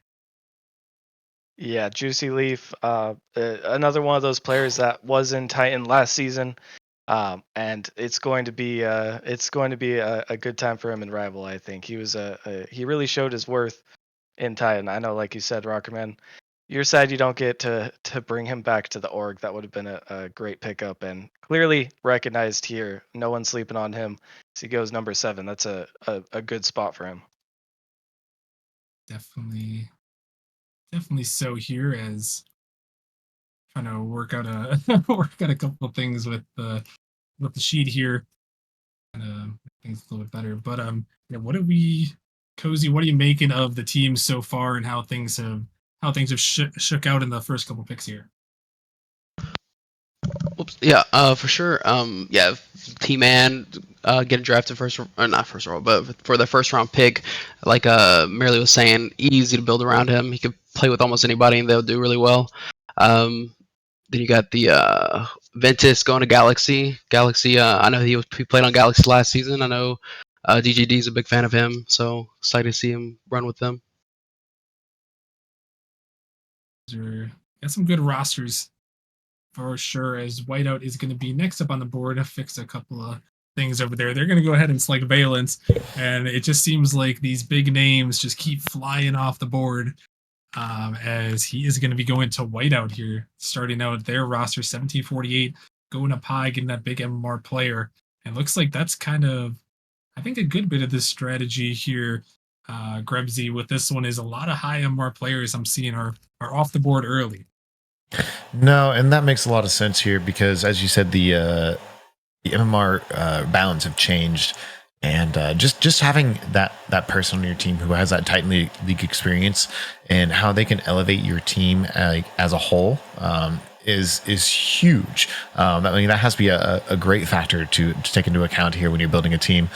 It's every 100 MMR, every 50 MMR, once you're getting this high, is such a difference in skill and play type and play style that just taking someone this high up, they can teach your team so much. So these are very smart plays and very smart picks. Yeah, they really are here, and you'd love to see him going off the board here. As next one here is going to find its way. Kyler is going to be going to Hydra, and he has Wyverns in his name from last season. So moving up, a first round pick, champion from the Wyverns last season, going to be moving all the way up there and becoming a first round pick. So I mean, that tells you some value. And we've seen players like that before, and where they can just shoot up the ranks immediately from novice prospect to all the way up to rival, even Titan. We've seen players move up. Yeah, and that is a big investment there. I mean, I I haven't seen Kyler play in a long time. But going from prospect to rival, and then getting drafted top 10 is already an accomplishment. Obviously staying within the org. So Hydra, they might know something that we don't know over there, because players move up all the time. It is true that when you're on that trajectory, you can move up pretty fast. But only being 19 MMR over the gap to get there, that's a bit of a risk to take in the first pick for your season. So Kyler, I'm gonna be watching him. I'm expecting that there's a good reason behind that, because that's a pretty solid pick. Yeah, I think he came from or he was a Switch player. Like I just found this out like a few weeks ago. Apparently he's a Switch player that went to PC and he gained like 200 MMR. Freaking ridiculous. That can be a difference too. Well, we've seen some Switch players in the league before that have swapped over. It's a PC ad right here. Definitely get a PC if you're able to. I would always recommend it over consoles. Get the better frame rate, for sure. And yeah, that is definitely going to be interesting to see, as he is heading to Hydra and Zimini is heading back to the Pineapples there. And here is another former Titan League player. I mean, this is just these people. I just see them keep going off the board, and I'm just like, my goodness, I wish I could draft these people, because Muck's off the board, formerly on the Dragons. There was a powerhouse up there in the Titan League, now in the Rival League, and I mean, it's to me, merely. I don't know how you feel about this, but I'm just so curious to see how the league shakes out with these Titan players dropping down. Like, are they going to stomp teams? Like, how is the rival skill level going to change? Yeah, that's what I'm curious about also. And it seems like so far there's a good balance of these Titan teams going to different organizations. So depending on how well these Titan players can kind of uh, teach their rival teammates how to rotate like Titans, it's gonna depend how the skill gap changes. I know some people like Ventus has been consistently a very solid player for a long time, kind of up there on the boundary between rival and Titan. So someone like him who's has that experience and knows how to lead will probably be able to command a roster very well. But I do think we will see the baseline for Rival kind of exploding with these new I don't want to say carries, but the veterans coming back to lead in the Rival League. Definitely so. As next couple of picks are going to fly off the board. Heading off, we've got Flame Intruder going to Distortion, and Cozy Boy, you guys are going to go ahead and select Gilly. Maybe you can tell us a little about that, and then Merely can take the reins as Arrival's now on the clock. Yeah, for sure. Gilly did me. I had him last season, so I'm super excited to have him back. He did me wonders on Chally last season, and I know he's been grinding. He's been playing the game like no other, and he got himself up to Rival. And with what we mentioned before, but with all these like heavy names up there at the top, I know Gilly's like on the lower end of the spectrum, but I think I can have a little space and pick somebody here in a few picks or so to help with Gilly.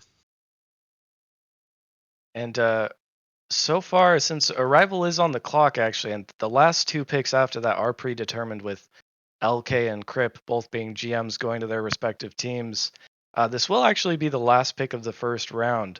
So, kind of looking over the board, I know pretty much all these picks are going to have big impacts on the way the rest of the season goes. Moifen going number 1 overall, definitely well deserved there. Players like Ventus, Valence, all kind of expected. It's hard for me to choose the best picks so far. Knowing all these players, they're all very solid picks. I'll throw it to you as well, Grebsy. What kind of stands out to you from this first round so far? I think it was kind of mentioned earlier, just your Titan level picks that have now dropped down here into the Rival League. If they are good enough to elevate their team and teach their team and have them grow, then you are a dangerous team. But that said, if you pick your standard, or not your standard, if you pick your solid rival players, a Rival League game is very different than a Titan League game, and that same as a Prospect League game is different than a Novice League game. It's a different flow, it's a different pace, it's a different everything. So it could be that you by picking a Titan player, you're throwing off the rhythm, you're throwing off their the way they play. So if you're putting yourself together a full Rival team, you might be able to win out over the teams that pick or Titan players here going forward. So it really kind of just depends on how well they can mesh and how well they control the pace of the game. And I'm going to cut back in here as I went ahead and made my selection to round out round number 1. Going to go ahead and select a Lush with my pick. I love Lush. Wholesome guy. Great person. Great player. Another player coming down from Titan. So I was looking for some Titan experience out there, and he's got some of that. Obviously, a great player as well. So I'm very excited to see what Lush can do for our team here for Arrival, starting from scratch here. A lot of great players, and hope he can be a cornerstone for sure for that roster, as he's going to head on to us. And that's going to wrap up round 1. But yeah, a lot of great players there that we see off the board. And we'll shimmy along our way now to round number 2. We'll put the Thunderbirds on the clock, who are technically making their first selection. They have Crip on the board already on the Thunderbirds, but this is kind of their first chance to really make a selection here. So to see who Crip was looking at, and he is going to go ahead and he's going to select Boy Wonder. So once again here, we're kind of seeing as this draft kind of moves along, merely is we're seeing a lot of these known names in the first round, people going for the known quantities. And Boy Wonder, Crip taking that away. I wonder if that's planned. That's a very good pickup. If there's something going on there, because I know Ventus and Boy Wonder, I mean, they almost always play together. They have chemistry over there. But Boy Wonder by himself is an extremely solid team. Played him in the grand finals in Rival and did not come out alive back in season 6 or 7. I can't quite remember off the top of my head. But that's a really good pickup. Another one of those players who I think is a little bit undervalued and has very high potential. I think so as well. And I mean, you see someone like that. I mean, you see these names that you recognize, and you just gravitate towards them. And Boy Wonder, been in Nemesis for a long time. He is definitely going to be a force to be reckoned with on Thunderbirds there. And Crip and Boy Wonder are going to be that duo to start things off, and then Vortex going to come through and select Kisby with their pick. So I believe he's going back to that victory org, and then Rival. We're back up on the clock. I got an idea. I know who I want. Give me the iChad coming over here, high up on the board here. But Rival League, it looks a little bit different than it does in past seasons. There's a lot more room than you once had. I had to double check. I was like, is this even possible? Can I do this? And well, it turns out I can, with some room remaining. So I'm excited to see that one. I love that duo, Lush and Chad. It sounds nasty. It sounds fun. And yeah, it's gonna be hopefully a good one for the rival to start off the season. As it looks like Bearcat's going to go on the clock. Grebsy, what do you make of these last couple picks here? I know we talked about Boy Wonder, and I talked about Ched. We got Kisby on the board, and then Bearcats are going to go ahead and select Corrupt with their pick. Yeah, I think you're going to start to see, your GMs dipping down into the lower MMR ranks here. Not to say that, the higher MMR ranks are anything to be left out, because they are there for the reason that they are there, and that their skill shows that. But I think you might see them start trying to snipe some lower MMR players, some very very solid second mans here to their first round picks. Just people that they know that can mesh well with their team, and that doesn't always mean that they are the higher MMR. It means they could be there in the middle or even in the lower ranks. So I think we're going to start seeing some 2/3 to 3/3 MMR rank picks here. Yeah, I wouldn't be too surprised either. As yeah, Corrupt going to go to the Bearcats. Demas is going to be heading to Distortion, well known on Lightspeed last season in their run. But had to be over to Distortion to see what they can do with Flame Intruder. But Cozy, why don't you tell us about your pick here, selecting Corrupt for your next one? Yeah, for sure. First, I'd like to congratulate Demas right there. I know he joined that Lightspeed team last season, and he totally turned around that whole team. So that's really going to be really exciting to see him on that team. But yeah, I picked up Corrupt. Corrupt, I've seen him. I think he'd be just a really good fit with Gilly. I've seen how he plays. We actually played some casuals together one time, and he just kind of blew my mind. Me being down a prospect, the dude was like absolutely nuts. So I think he'd play really good with Gilly, and I'm excited to have him on the team. Yeah, he looks like he could be a solid player for sure. And I love to see these teams kind of switching up, and new players finding new homes here as well. As this one is one that maybe fell a little bit further than some might expect. Well, we see Arc. I mean, this is Arc is a Chimera staple here. I'm sure Mealy was very happy to pick him up, and he's a staple. I'm sure he'll do great things. But I'm looking right after him too. The Pineapples gonna go ahead and select Flip 1010 with their pick here, and Flip, merely one of these guys who very well known in the rival league. He's always going to give people challenge, and he's heading to the home of fruit. The home of fruit and the home of flip now again, it seems, as he was in Titan last season, just barely on there. I believe he was the sub on that team, but he does still have some experience in that upper league, and definitely has some experience in the fruit org before, as well as Arc. So some people returning home, some people finding new homes, but I think that's a very solid pickup there from the Pineapples to get Flip. He's got a lot of potential and a good start, or a good follow up, I should say, to their roster that they've got going so far. So that's Zimity and Flip. Those are some good players to have on your team to start things out. And we mentioned this earlier, but speaking of players that just seem just seem like they find their way back. Really, I'm throwing it to you again because you probably have the most experience with this. But we got Pharaoh heading to Hydra. I mean, this just it just seems like it just seems right. And Pharaoh on Hydra once again. Names that were hard to detach a few seasons ago, or even more recently. Pharaoh, an absolute beast. Honestly, I'm kind of surprised that he fell this far as well, with what he's the numbers that he's put up in Rival League before on Hydra. Of course, this time Hydra does have a new GM, a lot to live up to with how successful the Dragon RNG org was before. But Pharaoh going back to Hydra, it just feels right, and I think it's the right move.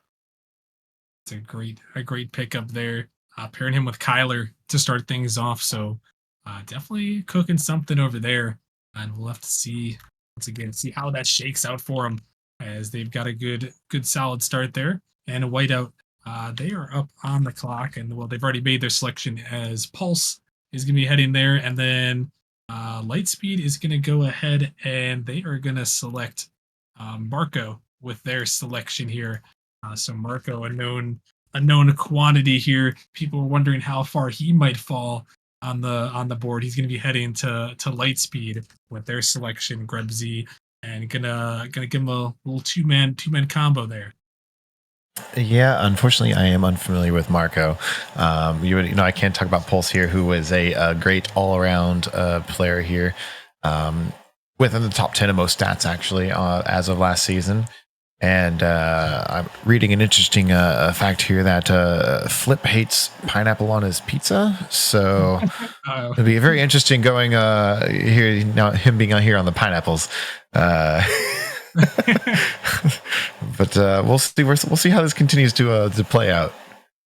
Yeah, that is interesting. That is some definitely some beef right there already. I mean, chemistry -1, and the draft has barely just started here. It's only round 2, so we'll see what happens. But I mean, hey, even if he does hate pineapples, maybe he can get over his fear of the pineapples and work together with Zimini and try to make something happen there. We'll definitely have to see. I mean, he's a great player, and I'm sure he'll do some good things for sure. As that one is going to happen. Marco, we mentioned, very active as well last season. I believe was on Orbit last season, if my memory serves. Yep. Played against him a couple times. So moving up to Lightspeed, good selection. We already see Smooth on the roster there. Blaze not going to make their pick, and then Grav going to the Gravelords. So I got some name matching there. As he's gonna head there, and then the Kings. Here's a good pickup as well here that maybe we didn't expect to fall this far down. But the Kings gonna go ahead and select Troy, also known as Magma, for those longtime Nemesis viewers. So that is gonna give them a duo of Ghosty and Troy here. And Cozy, I'm gonna throw it to you. We got a couple of good picks off the board here. What are you making of this one, and how things are looking? Yeah, for sure. Troy's a great pickup. He was also on that Hydra team with Pharaoh last season, and I know they did really well. But now being with Ghosty, I personally know Ghosty from another league of mine as well. Ghosty's crazy. He came from the Titan League last season too. So I'm very excited to see how they work. I'm sure that's going to be a very well fit too. And with Grav, I know Grav played with I think it was Vortex last season. He played with Venom, I want to say it was, and that was also a really nasty team. And I'm sure, yeah, that's a very good pickup to be on the Gravelords, kind of name fitting, like you said. Oh, he's with Venom now too. Okay, that's crazy. Yep, that's really that's I already got the duos matching, so that's really cool to see. Yeah, there you go. There you go. You love to see it. A couple of great picks, and yeah, you see Foam on the 29th as the GM. He is sticking on the Knights team, and then Troy heading to the Kings here with their selection. So that is also interesting to see here. I mean, that's going to be some. That's going to be some beef right there. I know Troy formerly on Org A, which is the Dragon Energy org. And now he's on Org B with the Kings, who they've had many matchups in Nemesis seasons past. So now this is what happens when you get a full reset. You get people moving around. Yeah, so far it is very interesting. I kind of want to highlight once again the irony, not irony, but the interesting fact of Venom and Grav, who are both on Vortex. Venom has the same name as the Challenger League for that organization of LK. It feels like Gravelords are just stealing LK's teams from him, which is not a bad strategy. I mean, that's a great duo. They're already tried and true. As well as, like you said, Troy going over here to the Kings, kind of hopping over the fence there. now the full reset. It's just the beauty of it, and so far, definitely a lot of interesting things happening in this draft. Yeah, I would agree. A lot of interesting things have happened, and we're on to the final pick of this first round. It's up to the Mafiosos, who they're gonna have back to back here. They'll get a little bit of time as we'll touch on the draft board, but they got Moifin. Moifin actually, this is a crazy thing. I didn't even notice when he got drafted earlier, but Moifin's at 1652 MMR, which is kind of crazy. That looks like a very good steal, and I guess a big reason why we saw him go number one overall. A very big steal for his MMR. And Mafioso is going to round out round number 2 by selecting Glow with their pick. Going to round out round number 2. And Rebsy, I'm going to throw it to you here now that we've kind of got 2 rounds in the books here. We got a bunch of duos, a bunch of dynamic duos here in the league. What do you make of round number 2 and some of these duos that we've got paired up already? There are a lot of scary duos here right now. We've got, Flip and Zimity. We've got Lucian and Tai Chad, Ghosty and Troy. I'm going to try not to read all of them because they're all scary here, honestly. We've got Flame Intruder and Demas, just people we know they're going to play very well together.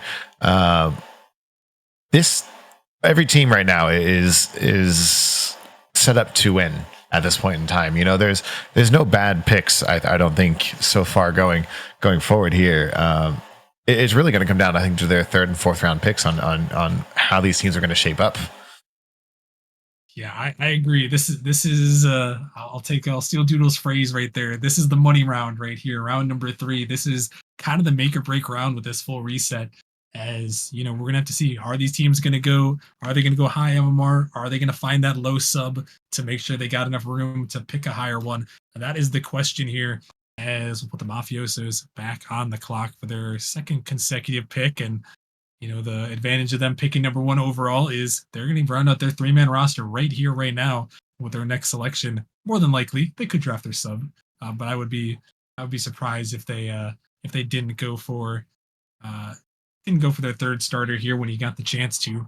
We'll have to see what Sandsbar is cooking here for the Mafiosos.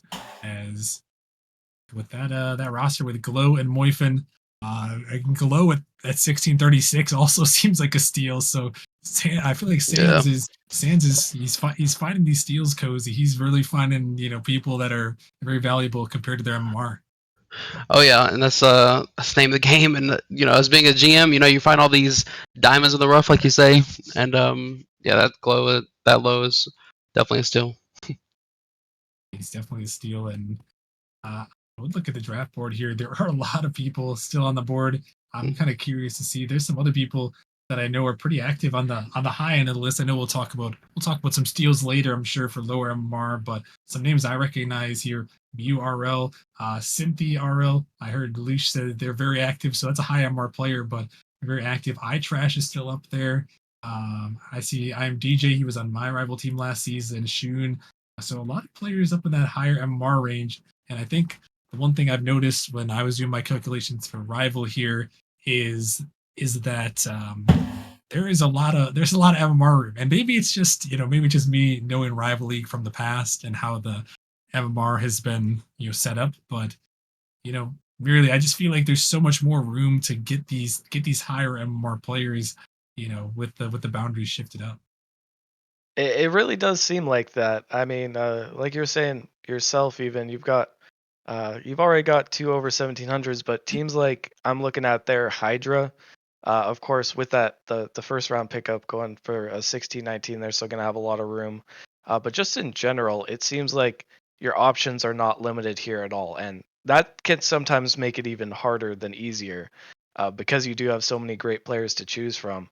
And in this make or break round, I wouldn't be surprised if a few GMs or more than that are sweating, trying to figure out who they're gonna try and take a chance on, and B, hoping that their pick doesn't just get sniped out of thin air.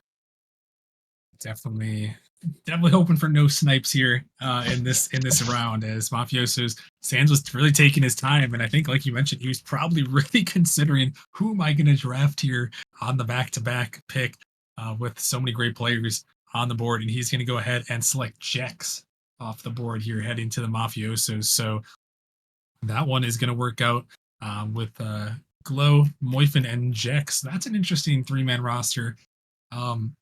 Excuse me, of players I don't think we've really seen paired before. So curious to see how they work out. But I think someone mentioned it earlier. Zanzibar, he does have a plan. He always finds a way. He's a very creative GM. Hosts a lot of tryouts, so he knows these players inside and out. So if he's if there are some people around here that he can find, he's gonna try to pair them together. He'll do it. He'll make it happen. And Jex is gonna find his way onto the mafiosos, putting Galaxy on the clock here for their third pick.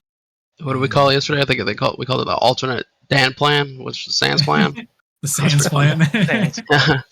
Okay, there you go. The Sans plan is something to watch out for sure. As he's gonna fill up that roster, and Galaxy gonna go Ventus, Kaysen. I mean, if they had that duo, almost ran it back. And I think really maybe you mentioned it earlier about the boy Wonder Snipe. But yeah, the Ventus Kaysen duo was returning, a dangerous duo there. And they're gonna get Frihole with their next pick. Interesting name there to put him on the board, and it looks like that is probably going to be their third starter. Right? And it does look like that team has come to fruition for sure. Ventus and Kaysen, once again, like you said, known quantities in the Nemesis realm, in the rival realm as well, and even as high as Titan. Frihole, I'm not as familiar with. If I can maybe find him on the sheets, I don't see him in there last season. Maybe a player that changed his name once again, or maybe just a new player that's been taking a chance on. They've got the high I'm new here role, so I think that that'll help us out. I think a rookie. Rookie's a good bet. Probably a good bet. But joining the league right away and getting picked up, hopefully he's eager to prove, because he's got some big shoes to fill if he's gonna be teaming with some legends like Ventus and Kaysen. He's got a good start out in the league for sure.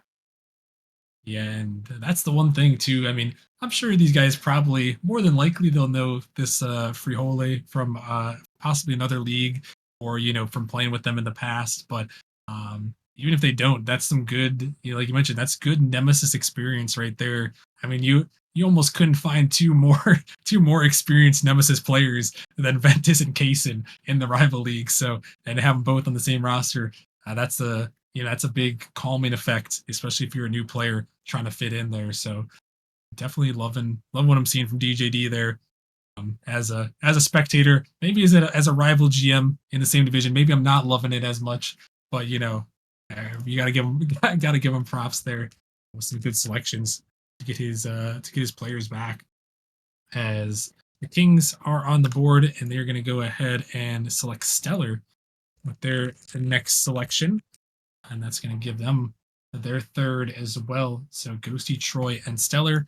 And then the Knights, wasting no time to select URL, who I know mostly from my memory was on Blaze at some point. But that's just one of those players that sticks in my mind, I think, on the team. But yeah, there we go. Grebsy got those next couple picks in, Stellar and Mew off the board. Yeah, absolutely. And Stellar was a solid all around player last season here. Again, a lot of top 10 stats for him. So just a great pick up overall. I'm actually trying to decide if Mew RL is the same as Mew Junior, or if those are different people. Okay, so Mew Junior, then Mew coming down from the Titan League then. But still a great player here. And honestly, it's surprising to me that going into the third round of picks here, we're still picking up Titan League players. So there's a lot of players here. There's a lot of people to pick from, and there's skill all over the place. So I think you just throw a dart at it, and you're going to find someone who's pretty good for your team. Yeah, no, I agree. I mean, this is, like we mentioned, with the higher MMR boundaries here in the Titan League, Titan League and Rival League, really. With Titan League going up with that minimum going up, the Rival League maximum going up. I mean, like you mentioned, we're just finding great players, all over the place that we're like, man, how are they going to fit all these great players on one roster? And, you'll love to see it. And the board is still very stacked up as we're heading into the midpoint around the midpoint of round number 3, as next couple picks are off the board here. With Gravelord's going to select Karma, who I believe, maybe my memory serves, they sound like my memory serves. They might have been on that. They might have been on Gravelords last season or around that org. And then I love this selection here for Blaze. Course is going off the board. Another great player from Arrival from last season. Unfortunately, he's gone off the board. I was looking at him, but he is going to go head over to Blaze, and then yeah, it's gonna give those two teams a 3-man roster. Both some solid pickups there. Karma, another known name we've seen around for a couple seasons, I believe. And Courses, like you said, on Arrival last season. Very good player. I did think I played 1 or 2 series when I subbed up there. Oh, and yeah, okay, just confirmed what I thought. But Karma was on the Gravelords as well last season. So coming back home there. And these things seem like they're running the proper course. We're actually gonna have to walk some things back here. I don't know if the mods were messaging me about this, but I'm noticing I'm a seer here. We're gonna have to walk back that Karma selection. Gravelords would not have enough room to pick up a minimum players, so we're at the walk back a little bit here. Karma cannot be selected there, so we're gonna have to walk this back. We're gonna have Gravelords try again on that one. You have to have enough room to select a minimum MMR player. So we're at the back Karma, back the last couple picks up, head back to the Gravelords. We'll clarify.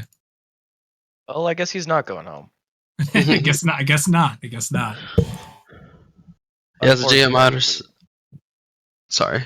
I was just about to say, as a GM, like I can see that, like with all these numbers, and you're over here shuffling around trying to, message people at the same time, and like actually, me doing this commentating stuff too. It's kind of get lost in a number sometimes. So it's a common mistake. Almost, somebody did a novice league yesterday, so it's kind of just what comes with it, and it can be annoying sometimes.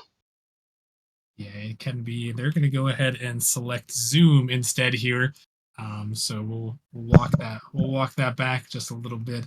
Selecting Zoom, I think they should have enough room. Yeah, 1624. They got enough room this time. No worries there with that selection. So we're gonna work it back now, and I think we'll probably have the same sort of selections here on this one. As Blaze again, gonna select courses. I don't think this is gonna change any of the last couple picks here, but we'll find out as Lightspeed is also again going to select a Woozy. So we're working it back, but we got some things sorted. Yeah, it's the one thing, like Cozy mentioned, that's a little bit difficult once you kind of get into these rounds is, making sure you got enough room to select a 4th player. You have to have at least in Rival League, at least 1605 MMR. So on that one. So, well, there we have it. Things have walked back just a little bit, and we're caught back up as Whiteout on the clock, and they are going to go ahead and they are going to select, I think to say Jazz Lad. Is that what that name is? Jazz Led. I'm assuming this might be T Jazz, who subscribed earlier. We'll find out in just a second. I think it is T Jazz there who subscribed earlier. Shout out to T Jazz. Going to get selected by Whiteout there. Going to be heading over to fill that roster. So, well, things got a little crazy there, but now we're kind of back on schedule there. The Valence Pulse and the Jazz Led on the board there. Grebsy, what are you seeing after a little bit of chaos right there? A little bit of chaos, but it all kind of ended up how it was supposed to here. T-Jazz is a great player here, who was very top of the stats as of last season here. He's second in overall scores per game, first for goals per game. So T-Jazz, as being a late pick, is actually quite surprising, finding him here in this 3rd round pick. You'd have expected him to be maybe picked up a little bit sooner than that. And I think going with what we saw here in the Challenger League, there's a lot of players we thought would still be picked up or would have been picked up by now who are still here. And I think we're also going to still see some surprising picks. I think so here as gonna be interesting there. I had to fix one more thing with some of these rosters there. Some formulas getting a little crazy there, but yeah, good to see a couple of these known players heading off the board once again, as Hydra is going to come through and they are going to select Nibs with their selection. They're selecting Nibs, who I feel like I vaguely recognize, but don't know too much about here on this one, as that is going to give them 3 on the roster here. Cozy, what do you make of the last couple picks going off the board as we'll put the pineapples on the clock? Yeah, for sure. You know, the TJ's pick, I didn't even know that was TJ's. I'm not gonna lie. All these name changes, I don't know if there's some kind of like sheet or something with like previous names or something, but you know, these name changes kind of get you sometimes. You know, we saw it in the Challenger League last just like an hour ago. All these name changes, you know, these hidden gems, you could say. And but yeah, that's a great pickup for Whiteout.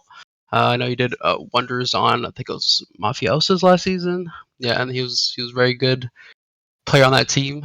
Nibs, I'm not too familiar with. Does sound familiar though. I think he was active in the Discord, I want to say. Um, but I'm sure he's going to the Hydra, so he's playing with Pharaoh and Kyler, so he's in good company over there as well. Great company on Hydra. I mean, like Merely mentioned a while ago, that is one of the iconic orgs in Nemesis. Biscuit led it for a long time, so Bondo, he's got some shoes to fill, and he's trying to keep things rolling, keep things going for that Dragon Energy org. And I feel like so far with his drafts, he's done a good job. And we'll see if his Hydra team works out the same, as Pineapples are going to come through, and they are selecting Hazard with their selection, who has in his name that he's a boosted rival, which may be unfortunate to see if you're a Pineapples fan. But hey, you know what? Sometimes people just like to talk down on themselves. They're trying to keep the hype low, on themselves. I don't know if this is like a I don't know if this is staying humble, but it's something along those lines, I guess, maybe. Yeah, it's a lot of mind games going into the draft, which if you're not aware of, he could just be trying to devalue his own stock, so he goes where he wants to goes. And I am seeing, yeah, Hazard, he was on the race last season in Challenger, was a high MMR player in Challenger. The race, from what I remember, did fairly solid. And I think this should be his first time dipping his toes in Rival. So good on him getting picked up there. That's going to be going to the Pineapples, another storied org that is a good place to be. And now with that whole roster, Flip, who doesn't like pineapples on pizza, but hopefully likes them otherwise. Zimity, who is an absolute beast, and Hazard, he's going to be in good company there. I like that roster with how it's shaken out a little bit. There's a couple of rosters I'm really liking as we're kind of rounding out this. We're about to round out round number 3, so this is where 3-man rosters are really kind of getting solidified, as we see Curry heading to Chimeras. Maybe he's like Steph Curry there, and if he is, I mean, that's a massive pickup in round 3. If you got maybe the greatest shooter of all time heading to Chimeras in round 3, hopefully maybe his name will translate to the Rocket League pitch for his sake, as he's gonna head over there.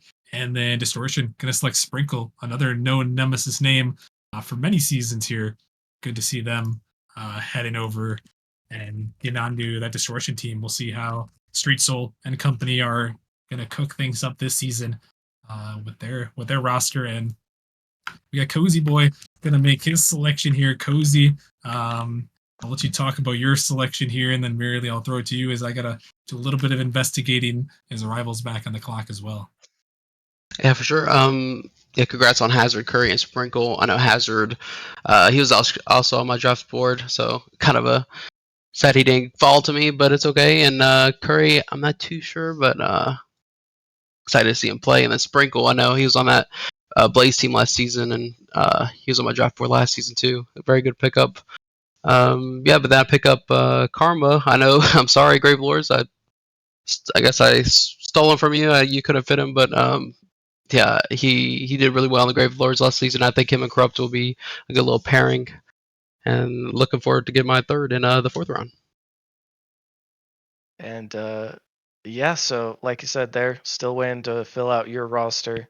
Apparently, it looks like Ice Panther came in here, which Ice Panther still a little bit salty at you for completely changing your name and going 61.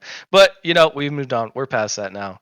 But he said you gotta select this guy named Curry, and then approximately 2.3 seconds later, Curry got drafted. So I guess that was shot from the 3-pointer, like Curry as a draft pick. Like Austin said, if he can prove to shoot like Curry as well in his games, then that's going to be a great pickup there. And Sprinkle as well, of course, has been around for quite some time now. Been through many leagues. I believe he was in Rival last season as well. And we are seeing another familiar face here as we do get a Rivals pick on the board. Austin, if you want to give us your thoughts on that one as well, is you're going to go ahead and select Jonah for your team.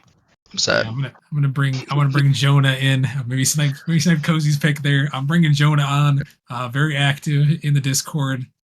Funny guy out there. He was in Challenger last season, but moving up, he definitely has, in my opinion, the skills to compete. And I think with Lush and Thy Chad, I think they can help him out a lot here.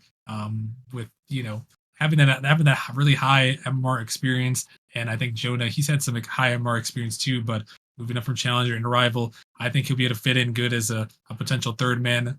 So I'm really liking that. I like how it worked out. Um, got some people I haven't really had in the org before, but names I recognize around Nemesis, and that's kind of one of the fun things I love about, especially with this full reset, is you can kind of, it's a lot easier to kind of, find some people you recognize, you like, that you can kind of just get onto your org here with empty roster spaces. So happy to get him on the team, and excited to see how our Rival does. Is that's at least 3 of our 4 players. We still got a lot of room, or a decent amount of room remaining. So we'll see who else we can pick up on there. But I'm definitely excited. I'm definitely excited to have him on the team. As Vortex, they are also on the clock here for their next pick. Going to go ahead and select Nathan with their selection. Going to give them 3 onto their roster. So that almost rounds out round number 3 is Nathan heading to Vortex with LK, Nathan, and Kisby. So 1734, LK deciding to go way up there with his selection, trying to use an MMR. And it looks like he kind of went the route that we were talking about here, Grebsy, earlier. It looks like he kind of got Kisby as that good value possible sub at 1614, and then picked up Nathan here 1734. So it gives them a little bit of cap room remaining to work with, but it seems like that was kind of the strategy and that they decided to go for. Yeah, absolutely, and I think that was a strategy. Honestly, the best strategy they could have come up with here. We're going into this last pick by the Thunderbirds here, and depending on who they pick, which I see you just they have picked iTrash. There are only 7 teams out of the 16 here that have over 1,700 MMR left going into this 4th round. The rest of them are the mid to low 1600s. So they're going to be looking for, I was going to say they're diamonds in the rough, but these are grand champs in the rough, I believe. Higher grand champs in the rough. These teams are kind of relying on having something left over for themselves at this point in time. So it's a very dangerous game. And I think the teams here that have that 1,700 plus MMR are sitting pretty, and they're going to have the pick of the crop here of what we have left going into the 4th round. I would agree, and yeah, you mentioned it's part of that strategy. There's near half of the teams have 1,700, so they can really go up there. But actually, it's only one 1,700 MMR player remaining, and I heard some hype around him. Cynthia RL 1771, high MMR, but I've heard he's very active, and I would be surprised. It looks like the Mafiosos have room for him, a lot of room. They've got 1843 remaining, so they might be the ones to get him. But these high MMR players are flying off the board. I mean, people wasted no time saying, "Hey, you see 2 1700s on the team? I will get them in the Rival League." So that's what they've went with, and yeah, that's going to wrap up round number 3 here. So as we move on to round number 4 here, Cozy, I'm going to throw it to you as we'll get round 4 underway, putting the Thunderbirds on the clock here. What are you seeing? What are you seeing so far? What are you liking about these 3-man rosters that we've gotten through round 3. Yeah, for sure. A lot of great teams that GMs have built here. You got Grave Lords, for example, looking around out with their 1624 left, and then all these draftees left. I mean, you got some crazy names on here. You got Spuff. I mean, you got Bazink still in there. You got Voids, Maddie, so Gaza. You got some crazy lower ranked MMR in the rival league still on the draft board. So I know there's probably going to be a lot of snipes here. I bet a lot of teams are going to be upset with picks before them. I think so. As Thunderbirds here have gone on into round 4 to make their selection, they have gone ahead and selected Shun with their selection around the turn. Going to round out their roster here for the Thunderbirds. So good addition. That's a man who's been around Nemesis here and there for many seasons, maybe since season 1. I could be wrong, but I've recognized him from a long time ago. So he's definitely been around the league, and he's gonna be an early 4th rounder here, just past the 3rd round. So he is gonna find his way onto a team. Gonna round out the Vortex or the Thunderbirds roster, putting Vortex back on the clock here. And what I also just realized is Arrival is almost back up too, so I got to start thinking a little bit here. But yeah, really, what do you make of the Thunderbirds now completed roster, and maybe what you might see Vortex do in the next pick? Yeah, that Thunderbirds now, as they are gonna completely fill out. That's Crip leading the charge there, as the highest MMR on the team now, and also the GM.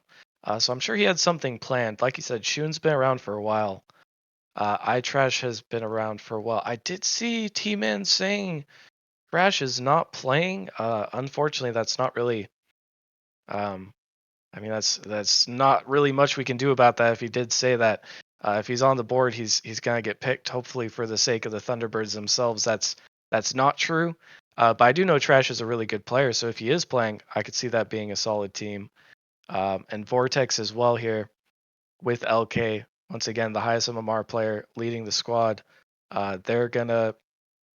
It seems like take a little bit of time to find their pick. I think you already have a really good starting roster there with LK being your GM, very high MMR, but worth every penny if you ask me. And Nathan and Kizzy, as we will get the Vortex pick coming through, and that will be Voids. Voids, that name sounds familiar, but it also could be a few different things. Okay, he was in the Titan League last season. Looks like he's coming back down to Rivals. So we're in the 4th round, and we're still getting Titan picks. I mean, what do you make of this here, Grebsy? It's actually astonishing to me that there are still Titan League players here to be picked. But again, as I said, there were those 7 teams that have the 1700 MR to pick from. So this very well could be their strategy on what they're trying to do here. And these teams are just honestly, like I was just looking through them, are so scary. Every team has 2-3 names that are just standout players. And I could not pick which team I think is my favorite here overall. They are all very scary teams. I think they've done a great job with this. And minor correction there. Looks like that is a different Voids, even though there's a period at the end. That's the one difference between their names. Okay, thanks for making it easy for us, guys. But no, seriously, thanks for catching that, because we would have definitely gone along with it. And our pick is going to come in as Vortex is going to get Voids, sticking with the V theme over there, and then Arrival. I've gone ahead and selected Zesty Lizard 31. My pick. What a spicy name right there. Also known as Rilo. Gonna bring him onto the team to pair with my boys. I got some Nemesis legends. I've assembled a team, to say the least, and I'm loving it. I'm loving the way it looks. Used up a lot of the cap room too. You got Lucius, iChad, Jonah, Zesty Lizard. Great name, by the way, to get Rilo there. 27 MR remaining. I love it. I love it right there. As I'm excited. I'm excited to see what Arrival can do this season. Got a good 4-man squad there, so I'm excited. for that one. And we're also going to see Bearcats on the clock next. And Cozy, going to go ahead and select D12 with your next pick. What do you got? What is some insight on Mr. D12? Well, I know he's a newer player in the league, so I'm kind of taking a shot on dark. But I did like the name D12. You know, for the if y'all know out there, he's the Eminem hip hop band group out there. But take a look at his tracker. You know, he looks impressive, and I think he'd be a good fit. And I'm excited to have him on. Going to be hopefully he'll be able to shine. I don't recognize the name quite as much, but maybe a rookie. But it looks like got a decent roster there with 1700s. So looks like it could work out there for sure. Congratulations to him, and congratulations to the next pick, which is going to be you Nate going off the board. I'm gonna have a fun time trying to find him. There's a lot of Nates that exist on here, but hopefully we can find him real quick. Looks like Kirito is the name. Kirito off the board there, going to Distortion to round out their roster. So ending things off there. As he gets a little lull in the chat there. Hopefully I didn't butcher the name too bad there. But Kirito or you, Nate, you're gonna head to Distortion on the board there to round things out merely. And Street Soul, I think that's his last pick of his rookie GM season. So he's gonna round out his Distortion roster right there. And yeah, I believe you would be correct. That Distortion roster looking strong. With Flame Intruder, of course, picking up that head part. Got Sprinkle at 1633, but I feel like that might be a little underrated. Sub MMR, but I don't know if he will end up being the sub.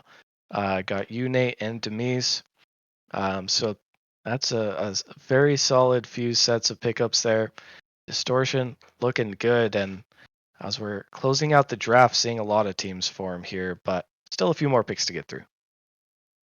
We're wrapping up round 4 here as these teams are trying to find a way to use their last MMR to the best of their abilities. This is always the toughest part, for most drafts is how do you round out things? How do you round out your 4-man roster here to close things down?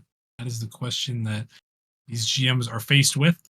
And Chimeras, they were faced with it, and they are gone ahead and select Predatorial, or Pred, who has been around Nemesis for quite some time as well. So good to see these veterans kind of get off the board here. Even in the late rounds, they still kind of stick around and they find their way onto a roster as he's going to the Chimeras. And then next pick, Pineapples are going to go ahead and select Logic's Vibe in here with their pick. So Logic is going to head over to the Pineapples, Grebsy. So a couple of quick picks to round out some things over there in the Atlantic Division.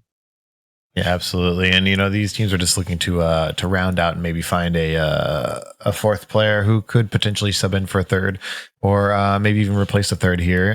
But having given this a really good look here, I think my top 3 teams going into this for what I have so far are probably going to be the Kings, and then Thunderbirds and Distortion. I think those 3 teams alone are just strong picks and as strong as a team, and I think they're going to work really well together here. As we've got, I believe it looks like Chips going to Hydra here, and then Light to Whiteout. Yeah, and that's another name that's maybe a big surprise to fall this far down. Merely, I'll know you recognize this guy, Chips, also known as Doodle, falling all the way down to Hydra here, way deep into the 4th round. So once again, we're seeing some late round snipes, I'd say. Wait, that's Chips Doodle? That's Doodle? That's Doodle. He's gone by Chips the last couple seasons. So okay, yeah, that's right. I forgot about that arc. But yeah, no, that's a huge pickup down here in the 4th round, and going to Hydra, that just that feels like it'll be a good fit for him. Looking at that squad now, they've got Pharaoh bringing up the realm, which you can build almost anyone behind him. But one thing that is interesting about Hydra is they don't have any interest in filling out their cap space. So that makes me feel like this is all predetermined, because they've still got 169 MMR left over, which is pretty wild on that front. Yeah, that is a lot of MMR remaining. And I think the one thing to note is that some leagues kind of when I feel like it's a lot about the lower leagues. The lower leagues, you'll find a lot of MMR room remaining sometimes because they kind of know who they want and how to work it out. But I feel like once you get in these higher leagues, Cozy, I don't know if you agree as a fellow GM, but I feel like once you get in the higher leagues, GMs are trying to squeeze every last MMR that they can out of these players. Oh yeah, yeah. I find myself trying to do that too. Like trying to use as much as I can in that cap room, trying to get the best of best. But like you said in the earlier leagues, like I don't know if this is with the Hydra team. I'm not too familiar with their relationship with each other, but it could be like a friend league or something. Like maybe they're all really close and stuff. I know a lot of the like novice leagues try to do that as well, just to build like a friend league and just have the most fun possible instead of focusing on winning. But I mean, not saying these guys can't win at all. I mean, with that synergy, you can anybody can win. Yeah, I would agree. And, clearly Bondo has a plan and they're going to try to stick to it here as this one is going to head on in with their next selection as Blaze. Well, we didn't mention Spuff here, but Spuff is going to Lightspeed. Another great player here was on the Pineapples, most recognizably for me. Now going to be heading over Lightspeed. I think it's a good late round pickup as well, right there to get him on roster. And then Blaze are going to go ahead and select Miserable, who wow, that is it's a tough name, tough to go by Miserable. Hopefully for Blaze's chemistry's sake, hopefully he's not too miserable in the comms. Hopefully he can lock in. But yeah, that's gonna round out a couple of those rosters. And then Gravelords are going to go ahead and select Gaza with their last selection. So we're seeing almost every team. We're down to the final four here, Grebsy, that have been rounded out now with those last three picks coming through. Yeah, absolutely. And unfortunately, I'm semi unfamiliar with the people we have left here, so I can't really talk too much to them. But as you said, all these teams are really just they are fleshed out. And just because I didn't pick a team in my top three, it doesn't mean that they're not dangerous.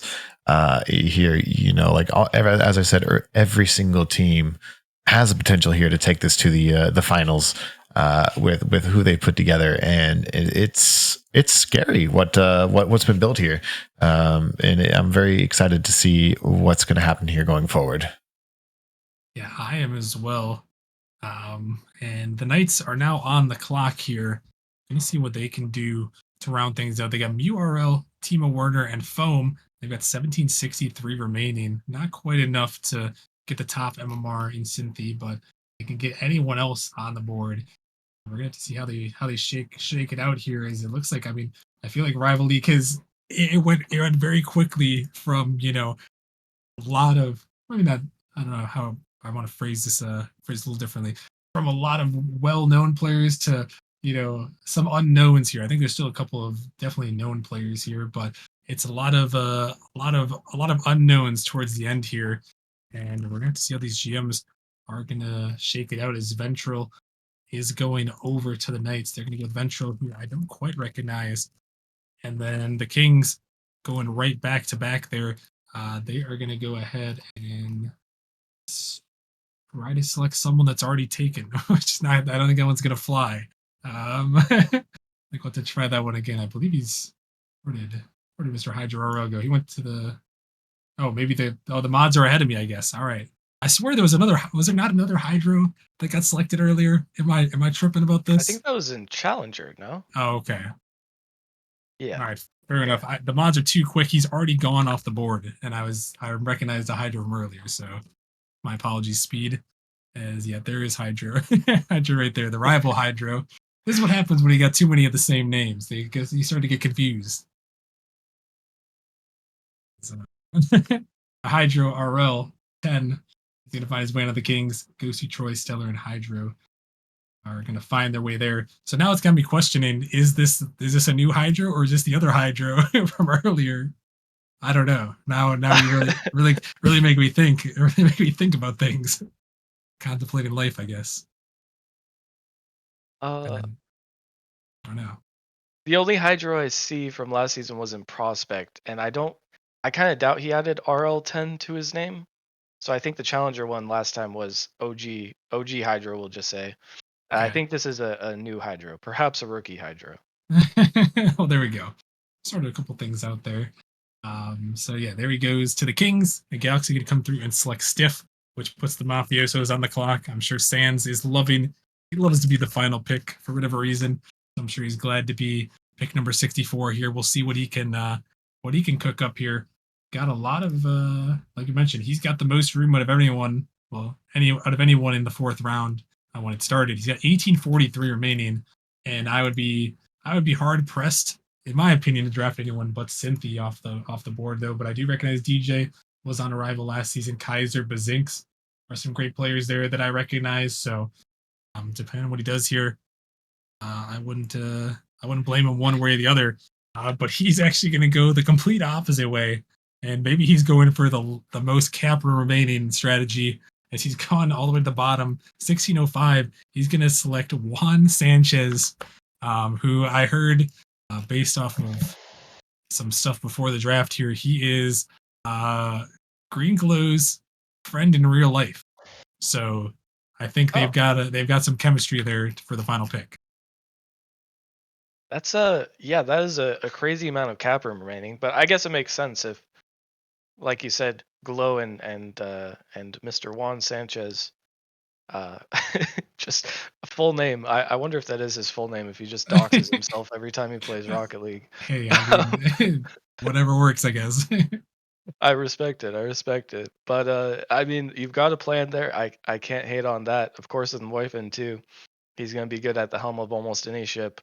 And that's going to conclude the full draft of this. A lot of interesting teams out here. I'm specifically looking at that Hydro roster, even with their cap room remaining, I think has a lot of potential. Of course, Galaxy, if Frihole and Stiff and Kaysen, well, Ventus and Kaysen, we already know have a lot of chemistry there.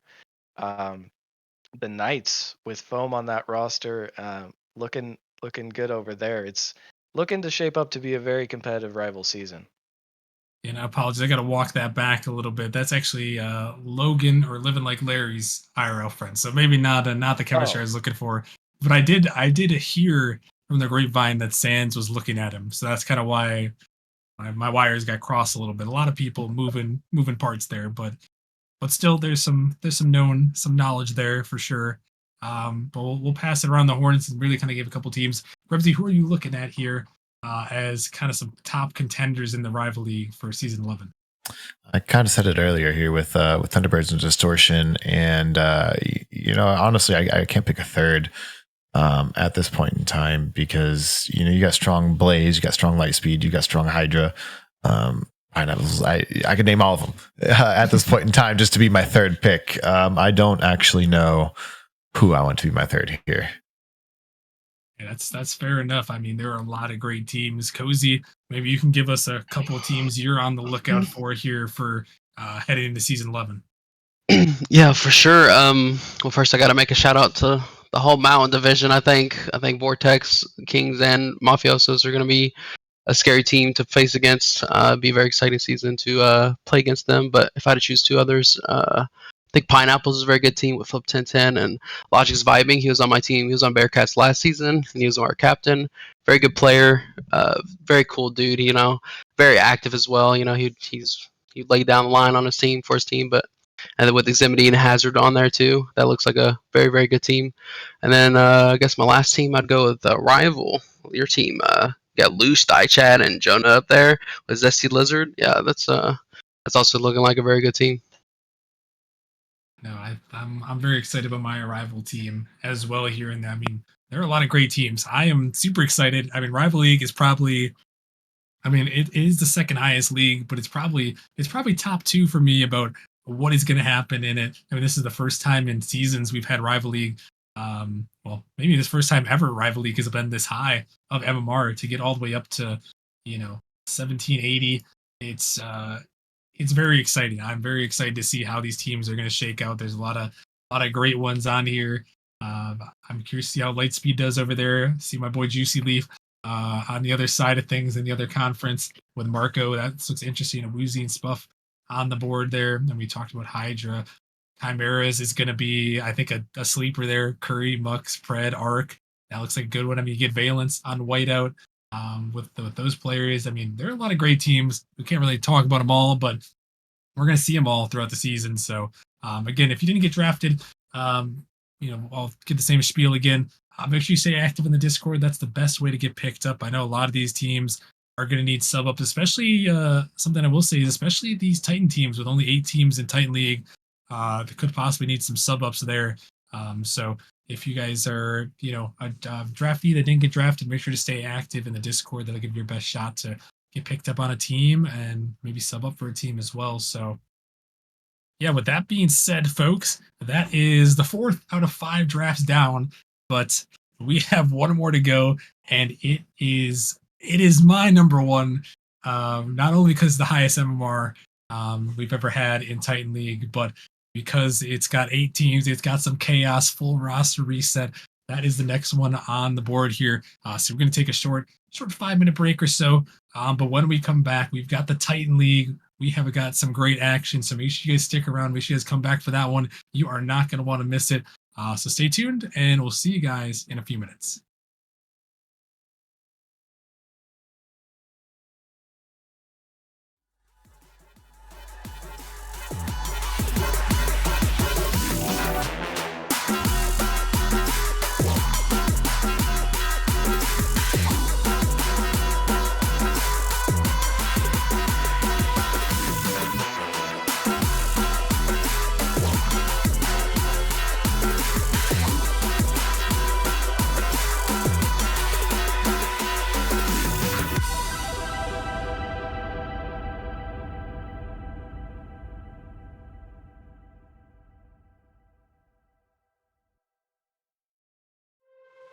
How did I get lost in my own orbit, revolving around the planet that no one else can find?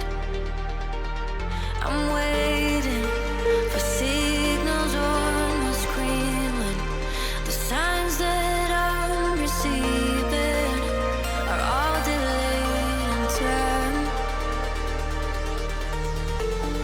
All I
Left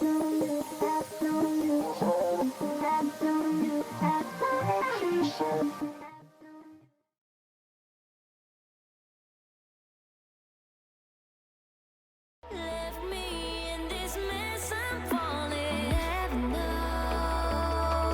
Can't find a reason why. Couldn't get any closer. Can't find a reason why. Couldn't get any closer. Can't find a reason why.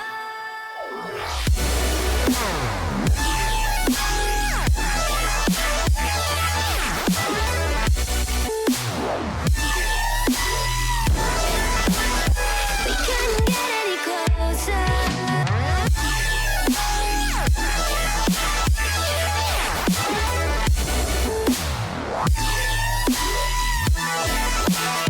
We couldn't get any closer.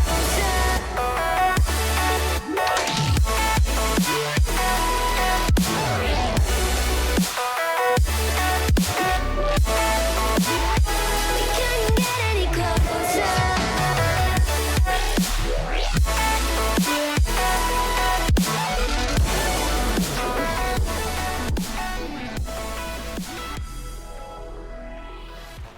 All right, what is going on, everybody? We are back for our last draft of season 11, the full reset, and oh boy, do we have a good one coming your way as we are heading to the Titan League for what is, in my eyes, I'm looking for to be the best draft that we're gonna have tonight here, and of course, we gotta end it off with a bang here as we gotta be nearly back once again. We're holding it down here, all 5 casts hanging in there.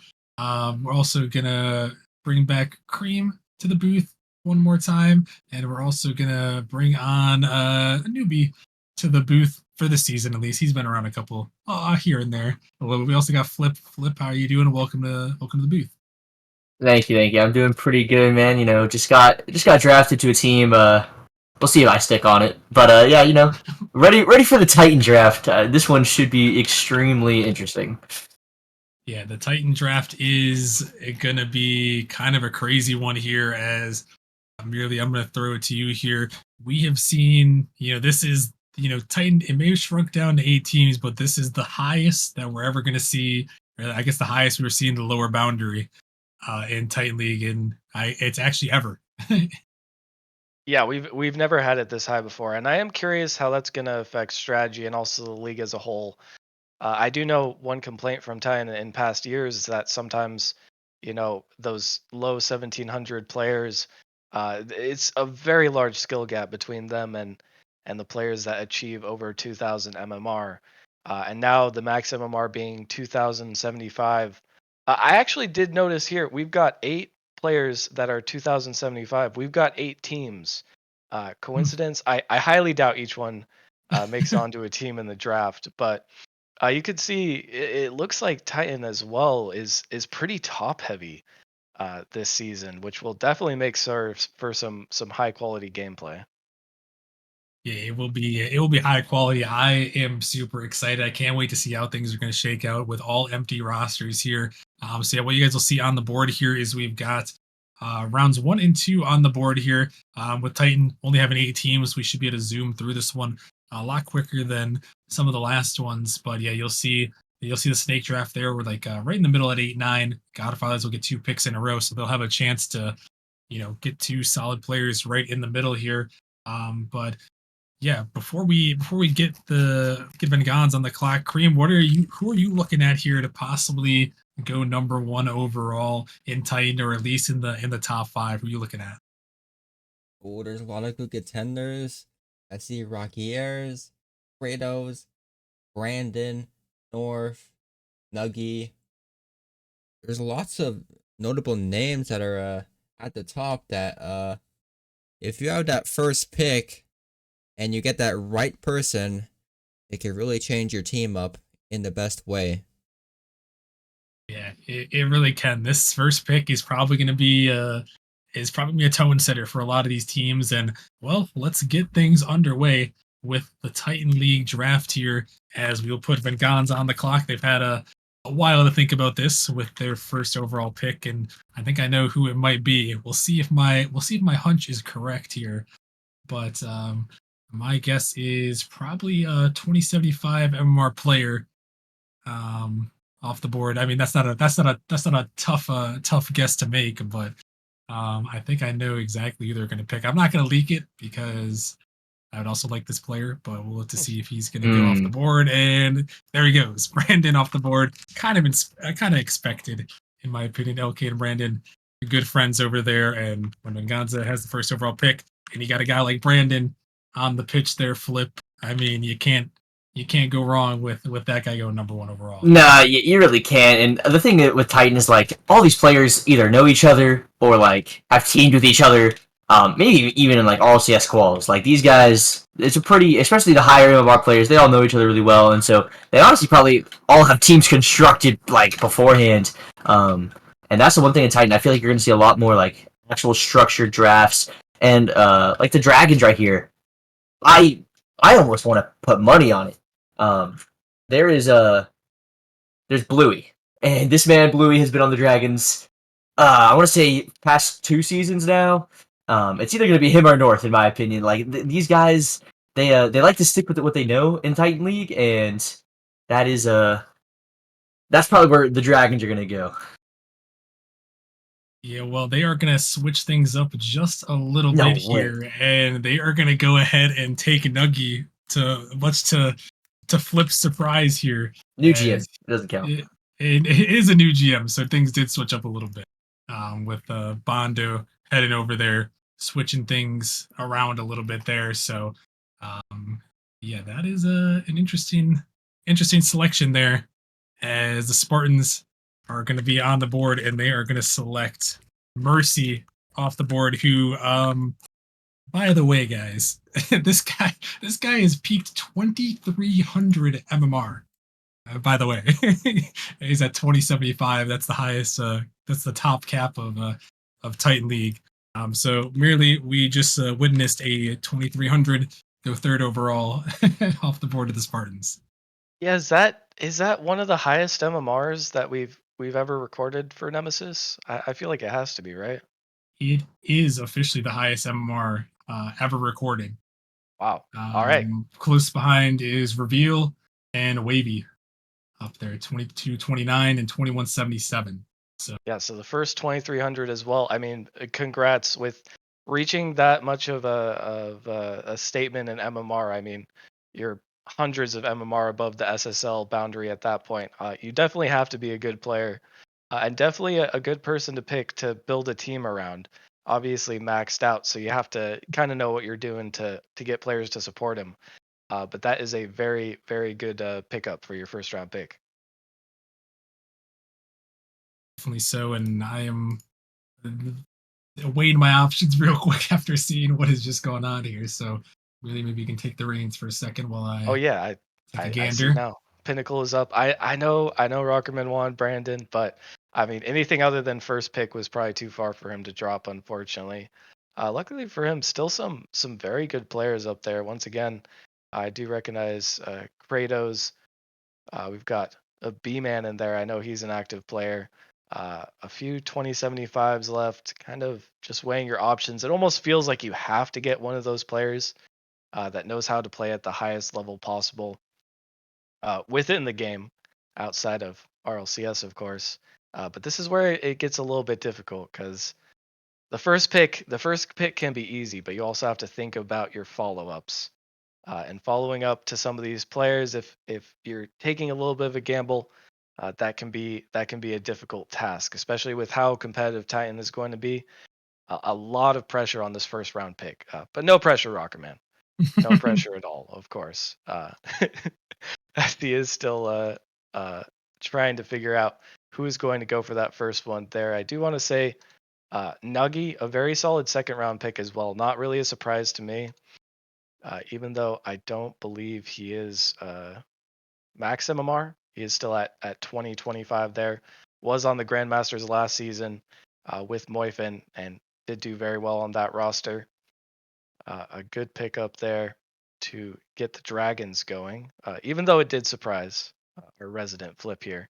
And I do see that Pinnacle Rockerman has now selected their first pick. Rockerman, if you want to go ahead and give us a little bit of insight on that one. Yeah, we have gone ahead and selected Blue with our first pick. He's going to go off the board there. And I mean, that's one of these players that's been around Nemesis for a long time. Very, very skilled. I mean, like you said, there were so many options that it was almost impossible to go wrong there.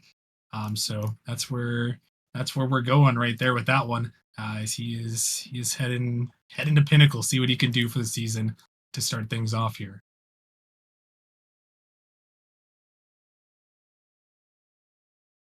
I'm just trying to fix one thing here on the with the formulas here, as this should do it. It's not.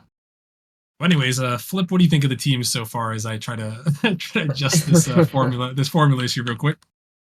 Yeah, to be honest, I'm surprised. I'm still surprised Dragons, didn't take Bluey because like they, for Hydra they took Kyler, they took Pharaoh, all these old players that were on their team before. Bluey, who in my opinion is, I mean, honestly, all the 275s are like pretty equal, but I think Bluey is kind of a cut above. And I think you got a really good pick there, Rocker Man. I know you wanted Brandon because he's been on Pinnacle before, but Bluey is a really solid choice. Mercy, that's a French name, and we know how good the French are at Rocket League, so he must be really, really talented. But honestly, these guys are like, it's so easy to just say, oh yeah, this is a good player, because they're all 2K, they're all really good, and you can't really go wrong. I think whenever you're getting into like the lower end, like right now you're just taking your 2K player, the Titan draft gets really serious in rounds 2 and 3 whenever you're taking these players to put around them. So we'll see how things shake up there. Yeah, that is very true. 2 and 3, that turn is a very tough spot to be in sometimes. So we'll have to see how that turn is going to shake out here. As just update the sheet. So if any GMs were looking at it, 2075 is the cap. 2025 was a former cap. So any player above 2075 will be capped at 2075 for this upcoming season. So this one, next one off of the board here is going to be Rocky Airs going to Blizzard. A little snipe right before Inferno comes through. So Rocky Airs is definitely someone I was considering there. And you can't go wrong with Rocky Airs going to Blizzard in the first round. Merely as he's a great player, great selection. Go into the 3-time champions over there, Blizzard.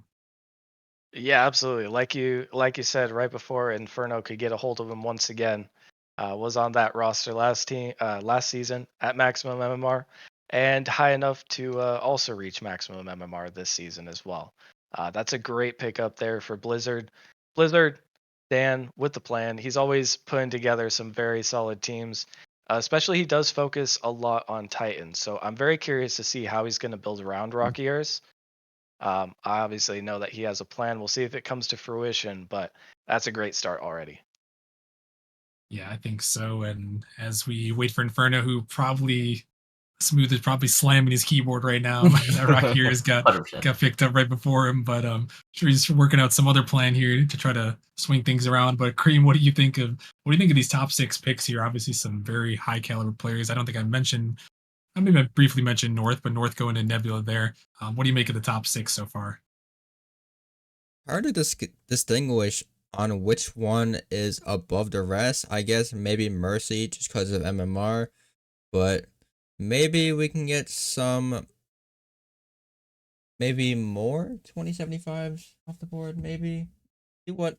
Oh, it just came off. Inferno are gonna select a 2075 JP. JP, that's a good one too. He's been around in Nemesis for a couple seasons now, and a very, very high caliber player right there. So Inferno, maybe not getting Rocky Ears, but getting a very good one in JP. So they're just about ready here for the turn. So about around number 1 already, which it goes a lot quicker, like we mentioned, than these other leagues. But we're gonna see Godfathers close out round 1, selecting the Logan, formerly known as Living Like Larry, off the board there to the Godfathers. So that's their first round selection off the board there. Logan looking at 2032. So yeah, these 2Ks they are flying off the board here, Flip. Which I think in Titan we expect in the first round you gotta take the 2Ks. Yeah, to be honest, this is what everybody expected. Literally every single one of these players was 2K or above. Interesting fact: all the 2K players, there's more 2K players than 1800s, and 1900s. Like, there's more 2K players than there are 1900s. There's more 2K players than there are 1800s. So there was plenty of options for them as well. So that's why I'm saying, these 1900 picks. You got Arrow, who's high 1900. You got Zen, who's a low 1900.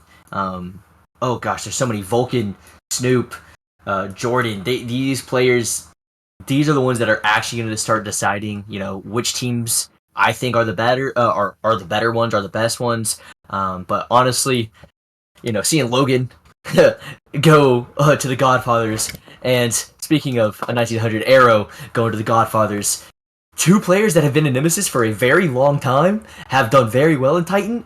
Now they're on a team, and I want to say this might be the first time they're on a team. I could be mistaken on that, but I don't think I've ever seen these two players together. I don't think so. I mean, they have been in different leagues at times too, which could help prove your point there a little bit better. But yeah, this is interesting. The Godfathers here. I'm very curious to see what Sans did. I mean, the Godfathers had a great run last season. I think the last 2 seasons they've been kind of around and or competitive at least. So we'll definitely have to see how they're gonna shake out that roster. Still a lot of cap room remaining over there to work with, but yeah, we'll start to see how things are gonna work here as we're hitting the turn. We're hitting the turn back to Inferno now, so they're looking for their second selection on the board here. Gonna have to see how they can figure something out here, as off the board Inferno is gonna select Zen with their pick. Formerly was on the bananas, it seems, but no bananas this season, unfortunately.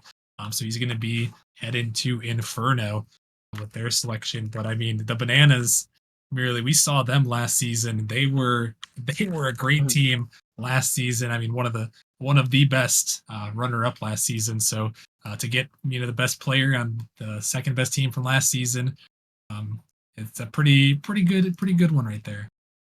Yeah, that's a really good second round pick, and honestly, I could have even seen Zen going first round.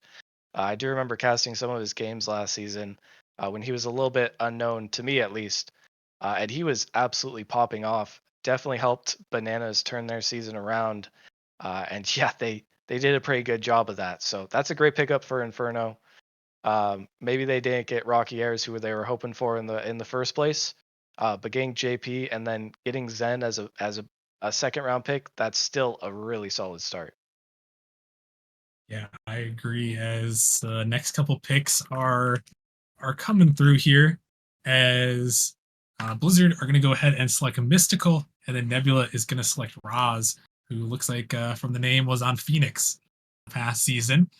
Looking to start things out there, and that is going to put Pinnacle on the clock as well. And fortunately for me, I know exactly what I want to do, and I'm going to go ahead and I am going to select a Vulcan with my next pick here. We went a little bit down the way here, but I think Titan's a different beast than what we might see in some other leagues. Gonna go ahead and pick up Vulcan, team up with Bluey. Definitely a dynamic duo right there, and I'm excited to get Vulcan in the org here. Rocker Man, I didn't expect you to be taking the Dragons players, but hey, you know what? I'm Things rebuilding. change a little bit. I'm rebuilding the Dragons. Yeah, honestly, you really are, and I can't say I blame you. They have been a consistent team that makes playoffs. They might troll in the regular season a little too much, but they will make playoffs, and they will perform. I will say Vulcan. I have to be a hater. Get better, put some hours in the game, and you'll actually maybe be good. But Bluey, I can bribe him to make him lose a game or two. He almost took a pizza bribe one time, about to order him some pizza to throw a game. So, Rockerman, you have some interesting characters on your team, but they are pretty good players. Yeah, they are interesting to say the least. And well, I'm hoping they'll, they gotta live up to the pinnacle legacy here from previous seasons. I'm hoping they can do so. A full reset. You never know what to expect, but yeah, I think I'm liking. I think I'm liking what I got so far. I mean, Vulcan said that it's what a way to throw your season in there. So he's already. I don't know if he's already trolling or if he's for real right there, but I hopefully hate to he's say trolling. this. Hopefully he's trolling. For You your don't think sake. you don't think he's trolling? Yeah. Anyway, wow, one tap Steven got picked. Well, yep. One tap Steph is going next to the Spartans. They're gonna be Mercy and one tap Steven. Only have one tap Steph, I think. I've got a full name now, full legal name out here, I guess, on the board. And he's gonna head to the Spartans. So really, that's gonna give them a roster. Two great players. I remember one tap from many seasons ago on the Bananas, and they were a top Titan player. So pairing them with Mercy is definitely very interesting as well. Yeah, and I think if one tap Steven, excuse me, is back, I honestly think that's a pretty good pickup. And assuming he's grinding once again, I think 1934 is a bit of a steal for him.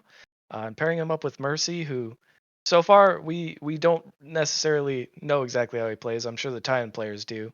But pairing him with someone that high rated, I think he could play a really good support role for that Spartans team. Of course, it always comes down to that third and fourth pick. But so far, looking very good over there on their half. And up next on the board, the Dragons on the clock. They're going to go ahead and select one of the most decorated players in Nemesis history, three-time champion of the Titan League, Toxic or Tox here. He's going to head over to the Dragons, teaming up with Nuggy. So Nuggy and Tox, that is another crazy combination. I mean, we're starting to work out some crazy two-man combinations here in the Titan League cream. As that's another great player to go off the board. Yeah, Nuggy being the season 9 champion of Titan League with a 3-time champion from Blizzard. It seems like a pretty dangerous duo. And now looking at Venganza, they're now on the clock. I'm still seeing some players on there that I'm really surprised haven't gone off the board, like Kratos, Booty, Zinvez, and yeah. But especially Kratos, like I kind of expected him to go like top 5, but apparently he hasn't gone off yet. Will this be the pick perhaps from Venganza? Could be. Kratos has been in that org for a while. This is going to round out round number 2 here and put us officially halfway. So yeah, there are a lot of great players though up at the very top to possibly be selected in Ganza.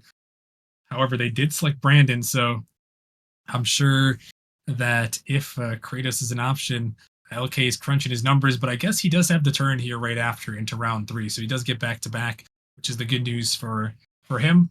So we'll have to see if I'm sure he's calculating the numbers for both of these picks here, and maybe trying to see if you could get Kratos on that roster, which it is possible to get two 2075s in the same roster this season. So it kind of get close. It gets very close on the cap remaining. So I'm sure that's why he's calculating some things out here. But you might be onto something here. Might be something they're looking for.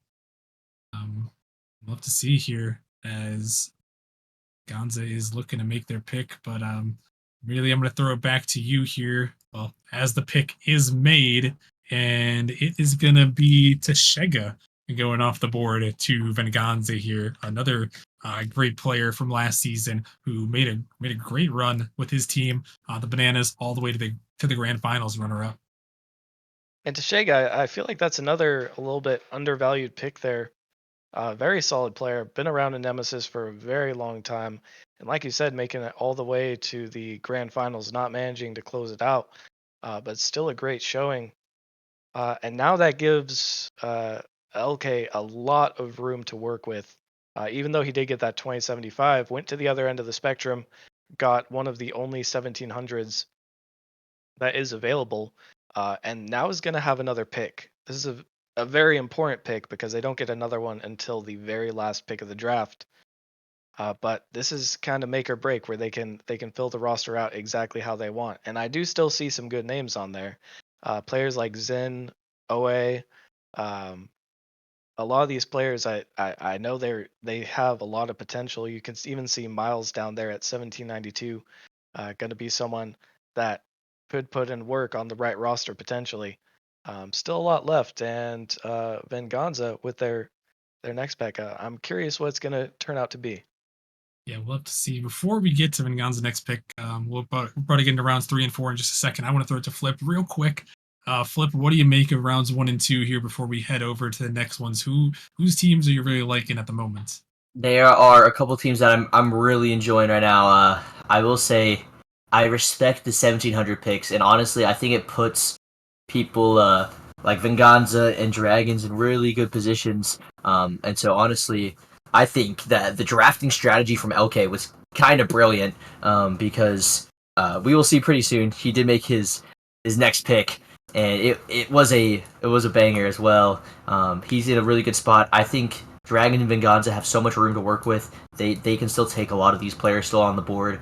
These other ones, they got to start reaching. But honestly, I also like the Godfathers. They were a really good team with Logan last season. And so I'm gonna take a good look at that team too. But my favorite team right now, Dragons, because Tox always somehow gets the best players on his team and he gets carried. So he has Nuggy.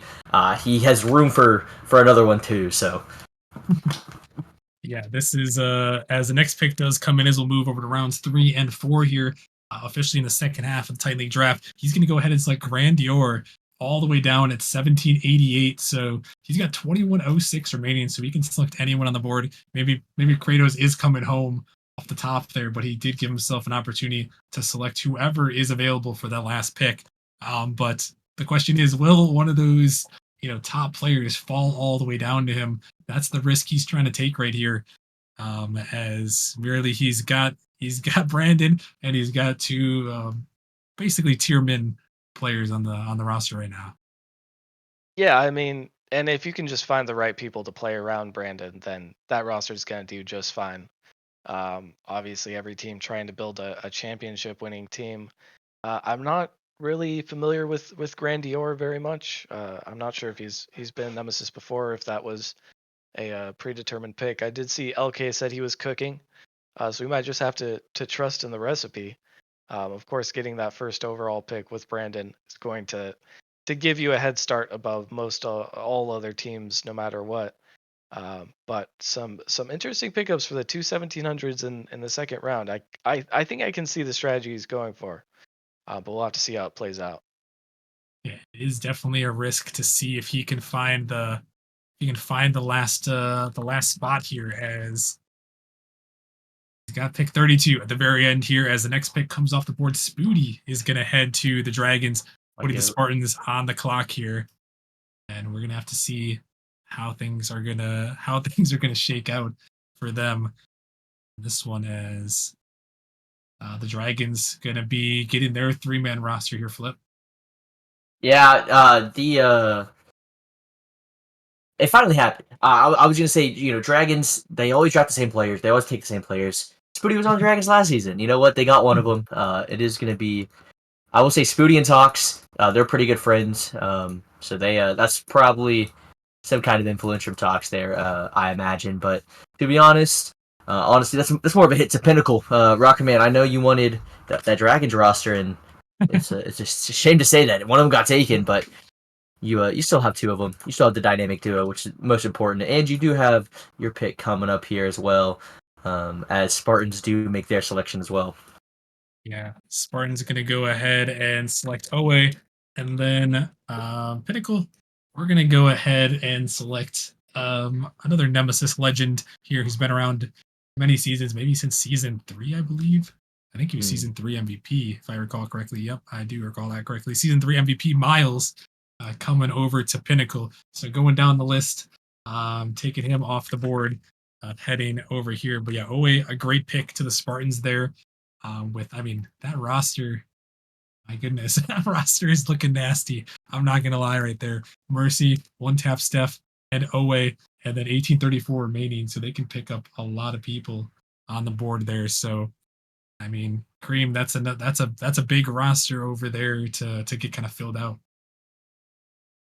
Absolutely, like a 2075, technically a 2300 plus two 1900s that are pretty legendary in the league. You have Owe and one tap Steph.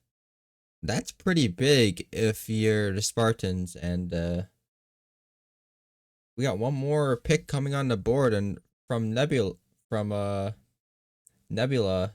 I think they're gonna select Zinfez. They are. Yeah, Zinvez going off the board. Again, another Nemesis legend. I think we're seeing a lot of these players who have been around.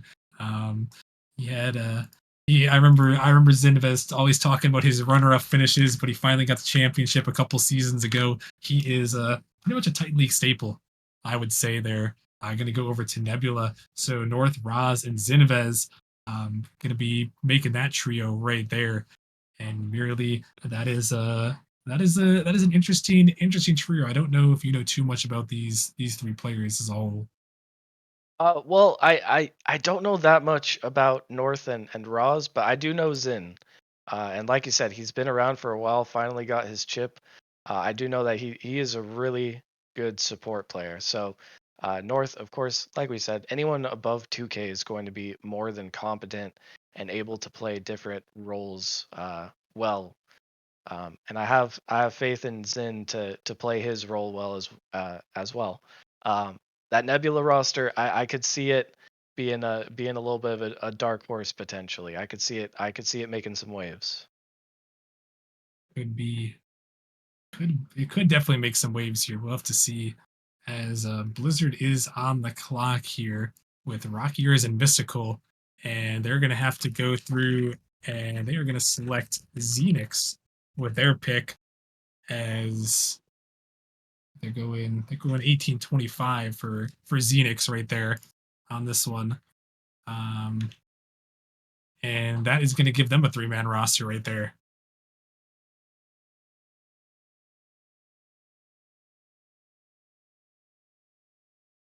As we'll hang tight for the next one. But Flip, maybe I'll throw it to you now that we kind of got a couple of three-man rosters on the board. Pretty much a lot of three-man rosters. Almost be heading to the fourth round here in a sec. But what are you thinking here as we're heading up to the next pick in a second here? I still really am interested to see who Venganza is going to pick as their next carry. I also like the Miles pick coming out of you. Gives you a lot of room. You got 2K to work with it as well. I like the draft strategy for these. It's an 8-man league, and so you can kind of afford to let some of these higher MMR players drop and take the low MMR players because like the ones that you took, they're going to be good. And you took a really good one in Miles. He was on my team last season, so I really like seeing him get picked up. Yeah, no, I did enjoy getting this roster constructed here for sure. Good to see Miles on the team, and yeah, Xenix heading over there to Blizzard. Going to give him 1785. They have just enough room to work with, but they're not going to be able to draft a final player, unfortunately. Some of those very low players, like you mentioned, they are at a premium to get the very, very bottom there.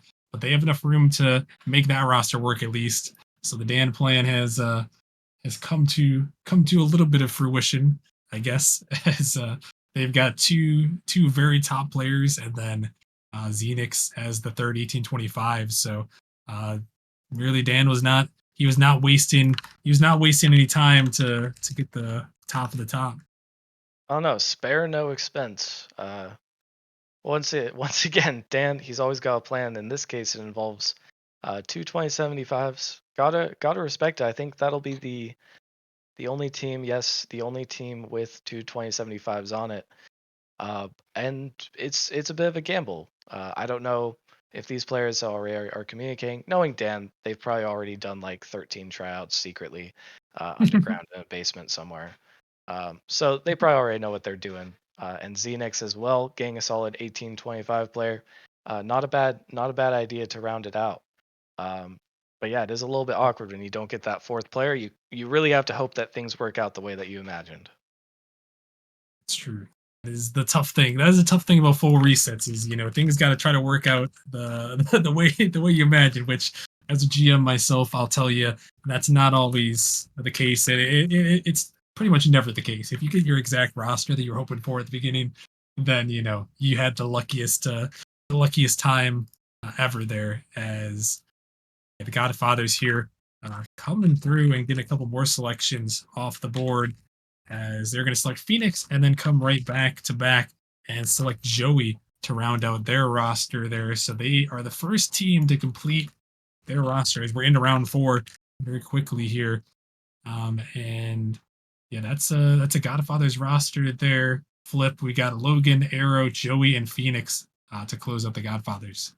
Yeah, I really do like this Godfather's roster. Arrow, I think 1987 for Arrow. If he's playing the game, which I know he has been recently, going into it was a couple months ago. I heard that he's playing the game a lot, and so 1987 for him, I think, is probably one of the best deals you can get in all the Titans. So I really like that Arrow pick. Logan going to always be a solid, consistent player. I don't really know much about Joey, but I know Phoenix. He was pretty good last season in Titan as well. So really solid roster overall for the Godfathers. And I think they are definitely a sleeper. Not a lot of teams are probably going to look at them because they don't have one of those 275s on their roster. Yeah, that is a rare sight to see. You figured most of those top and mark players, the 2075s, would all go off. There's only one left at Kratos, so we'll have to see how things shake out. There's a couple rosters that can get him. I actually think there's only one roster, which is Venganza, who have the very last pick. So we'll see if that's the route they decide to go for. And the next pick is coming through, and I'm trying to figure out how I'm gonna find this guy in here. I don't know if that's I don't know what Dan's up to over there. As he's trying to draft some guy named Dan1524, but I do not see this guy on the list. I don't know where he's getting this one from. He's trying to draft himself somehow. I don't know. I wouldn't put it past him. It's definitely part of the Dan plan somewhere. That's the real Dan plan. Oh, I guess he's saying that because they cannot select anyone. That's why he's probably doing that. They don't have any room. So we'll back that one up. Good call right there. As they don't have any more room, unfortunately, for them. So we'll knock that out and put Nebula on the clock. So he's saying that is himself. Okay, well, fair enough. He's drafted himself there. You were on the right track there, Flip. You knew what he was doing. Sometimes I'm ashamed to say it, but I can read Dan's mind. I know what he's thinking. He's onto it there. So he's ready to go, and that'll put Nebula on the clock, and they are going to select Moss Saints with their pick, who I recognize from last season. I don't exactly recall what team they were on, but I do recognize them from last season at least. Yeah, and okay, they were in Titan. I recognize the name as well, but at the end of the season, at least they were a free agent, so I don't know exactly what team they might have been on prior. But they are another one of those returners, and heading over there to Nebula, they've got some good company. Once again, that North Roz Sin team, definitely a stacked roster there. As we are winding down now, I see Rockerman back at once again with his last pick of the drafts. Honestly, I gotta give it to him. Rockerman got a pretty good team so far. Bluey, an insane pick, honestly. Vulcan, well, assuming Vulcan doesn't troll for whatever reason he might see fit. Having Miles in there as well, that's a very solid 3-man roster. And a lot of cap room, honestly, to go for a still pretty high. Wait, it's fate. You have to get pizza. That's what I was thinking. It's literal fate, and he was saying he should get drafted. I mean, come on, guys, what do we think? Well, hey, it's not as good as the pizza, ham, and was there another? I want to say there's another food person that got drafted last season. that was a pretty good team. But it is fate. It is the exact MMR you have, Rocker Man. So Well, I think you I have to do hate it. I hate to go against fate, No, you but don't. You don't lose it. I have got to go with my boy Monster. Got to bring him back here. He was my captain last season. I was hoping he could be around here, and I'm excited to bring him back there. Got a spicy roster and bring Monster back. 2044 MMR. I am very happy to see that worked out for me. Unfortunately, as much as I love pizza, it was not meant to be this time. Yeah, but do you like pineapple on pizza or? Not the biggest fan. Not the biggest fan of pineapple pizza, unfortunately. Facts. Facts. But yeah, I am happy, and I do like Monster. I'm glad to get him back here onto the team, and it's we're slowly. I mean, well, actually, not even slowly. We're rapidly closing on the end of the Titan League draft as picks are flying off the board here. Still a lot of great names here. As Spartans are going to go ahead and select J Ritz with their last pick, giving them 16 cap remaining, and that brings us down to the Dragons with 1912 remaining, and Venganza with 2106 remaining. So, Kareem, I'm going to throw it to you one more time here. What do you think? Who do you think is the big names that might fall off here in the last two picks? Seeing the Dragons have 1912 and Venganza having 2106. I'm seeing the leftovers here and seeing Gully, Hams, Jordan, and Sim, and then Kratos, Pizza, and Dragons just pick their fourth, and it's going to be Jordan, as I mentioned earlier. Yeah, Jordan. He was a person I was looking at too at one point to see. Another, I'm pretty sure a former Dragons member as well. Right there. That's the right one I pinged right there. Hopefully so. See that. Well, I don't know. The mods are quick. There's a couple Jordans I saw on the server, so hopefully that's the right one. But yeah, he was the person I was considering. I think he's a former Dragons member for my Dragons assembled over here. But that's definitely a good pickup there. Nuggy, Spooty, Jordan, and Tox. I mean, that's a spicy roster to say the least. And then Venganza, with the last pick here, they are going to go ahead and they are going to make their selection, and they're selecting Pizza with the very final pick of the draft here. He was on the Krakens at one point, and they are going to bring him onto the team there. So that is gonna close it out there with the Titan League draft. And Flip, I'll throw it to you first here. What do you make of the Titan League draft here? What surprises you? What did you see? And what do you think of these teams and who might be the big contenders? A couple surprises here and there, but honestly, my biggest surprise, probably Kratos not being taken, but he'll probably get picked up. He's a good player. But yeah, that's probably my biggest surprise of the draft. But I love all these teams. It's going to be a super competitive season in Titan, and I think there's some really interesting teams. I like your team with Bluey, Monster, Vulcan. That's going to be a pretty good team. But my favorite team, Jordan, Tox, Spooty, Nuggy. That is a meme team. I'm not gonna lie. I talk to those guys quite frequently.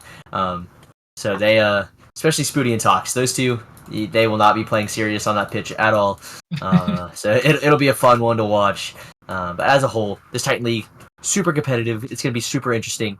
And while I would say like rival league, I think it could be considered a little top heavy. And same with a couple of the other leagues. Titan, they're all at the top, so it can't be top heavy. They are all really good. Yeah, no, I would agree. I mean, getting this many, like you mentioned, this many 2K players, way more than any other range on here, it just kind of goes to show, how Nemesis has been able to retain these top players and, get them in a league like this. You may have shrunk down the amount of teams, but this was always kind of the hope and dream of the Titan League. So I'm super excited to see how it shakes out. Getting this super high league, over 1,800 basically for every single player here, and get the top of the top competing. I'm very excited to see how it's going to shake out. But we'll keep things rolling around the around the room here to see your favorite teams. Kareem, I'm going to throw it to you next here. Looking at these teams now that things have kind of concluded, what are you liking? Who are you looking at as some some teams to compete for the championship this season? Oh, it's pretty close, but one team that kind of stands out the most to me is Venganza. Brandon and Pizza, I see them as a really solid duo. And then Tashega, despite being 1791, I feel like he can play with anyone really. And then Sub Grandeur, haven't heard of him, but I suppose he's probably good as well. And yeah, I feel like Venganza are my favorites for Titans so far. Definitely, definitely a solid couple teams there. Merely, I'll throw it to you last to round it out. Who are you looking at? What are you liking here in Titan League? I mean, there's a lot to like. As far as favorites, it's so hard to say with a draft like this. Lot of surprises, a lot of action. Of course, I am going to be looking at the Spartans, even though it was called out that apparently one top Steph has 0 games played. I don't know if that's true or not. That can't be But true. Well, it could be true this season, but he has to have at least 150 as a returning player in the past 2 seasons. So he has to have at least touched the game in the Yeah. last year. But Mercy being the highest MMR player, you have to keep an eye on that with OA as well, who I know is a fantastic player. The Godfathers, I'm always watching Arrow. Arrow has done some amazing things in the league. A very insane player, and I love his story specifically of how he was just a mechanical beast and then kind of got taught to rotate by other Titan League players. And now he's a much more well-rounded player as a whole. And I will also be looking at Pinnacle. I actually think that team could have a lot of potential. Although I know that for us, um, we don't know all the trades or anything that's going to be happening. But I think on paper that is a very scary team. So yeah, that's going to be my picks, and I'm looking forward to it. It's going to be a lot of fun.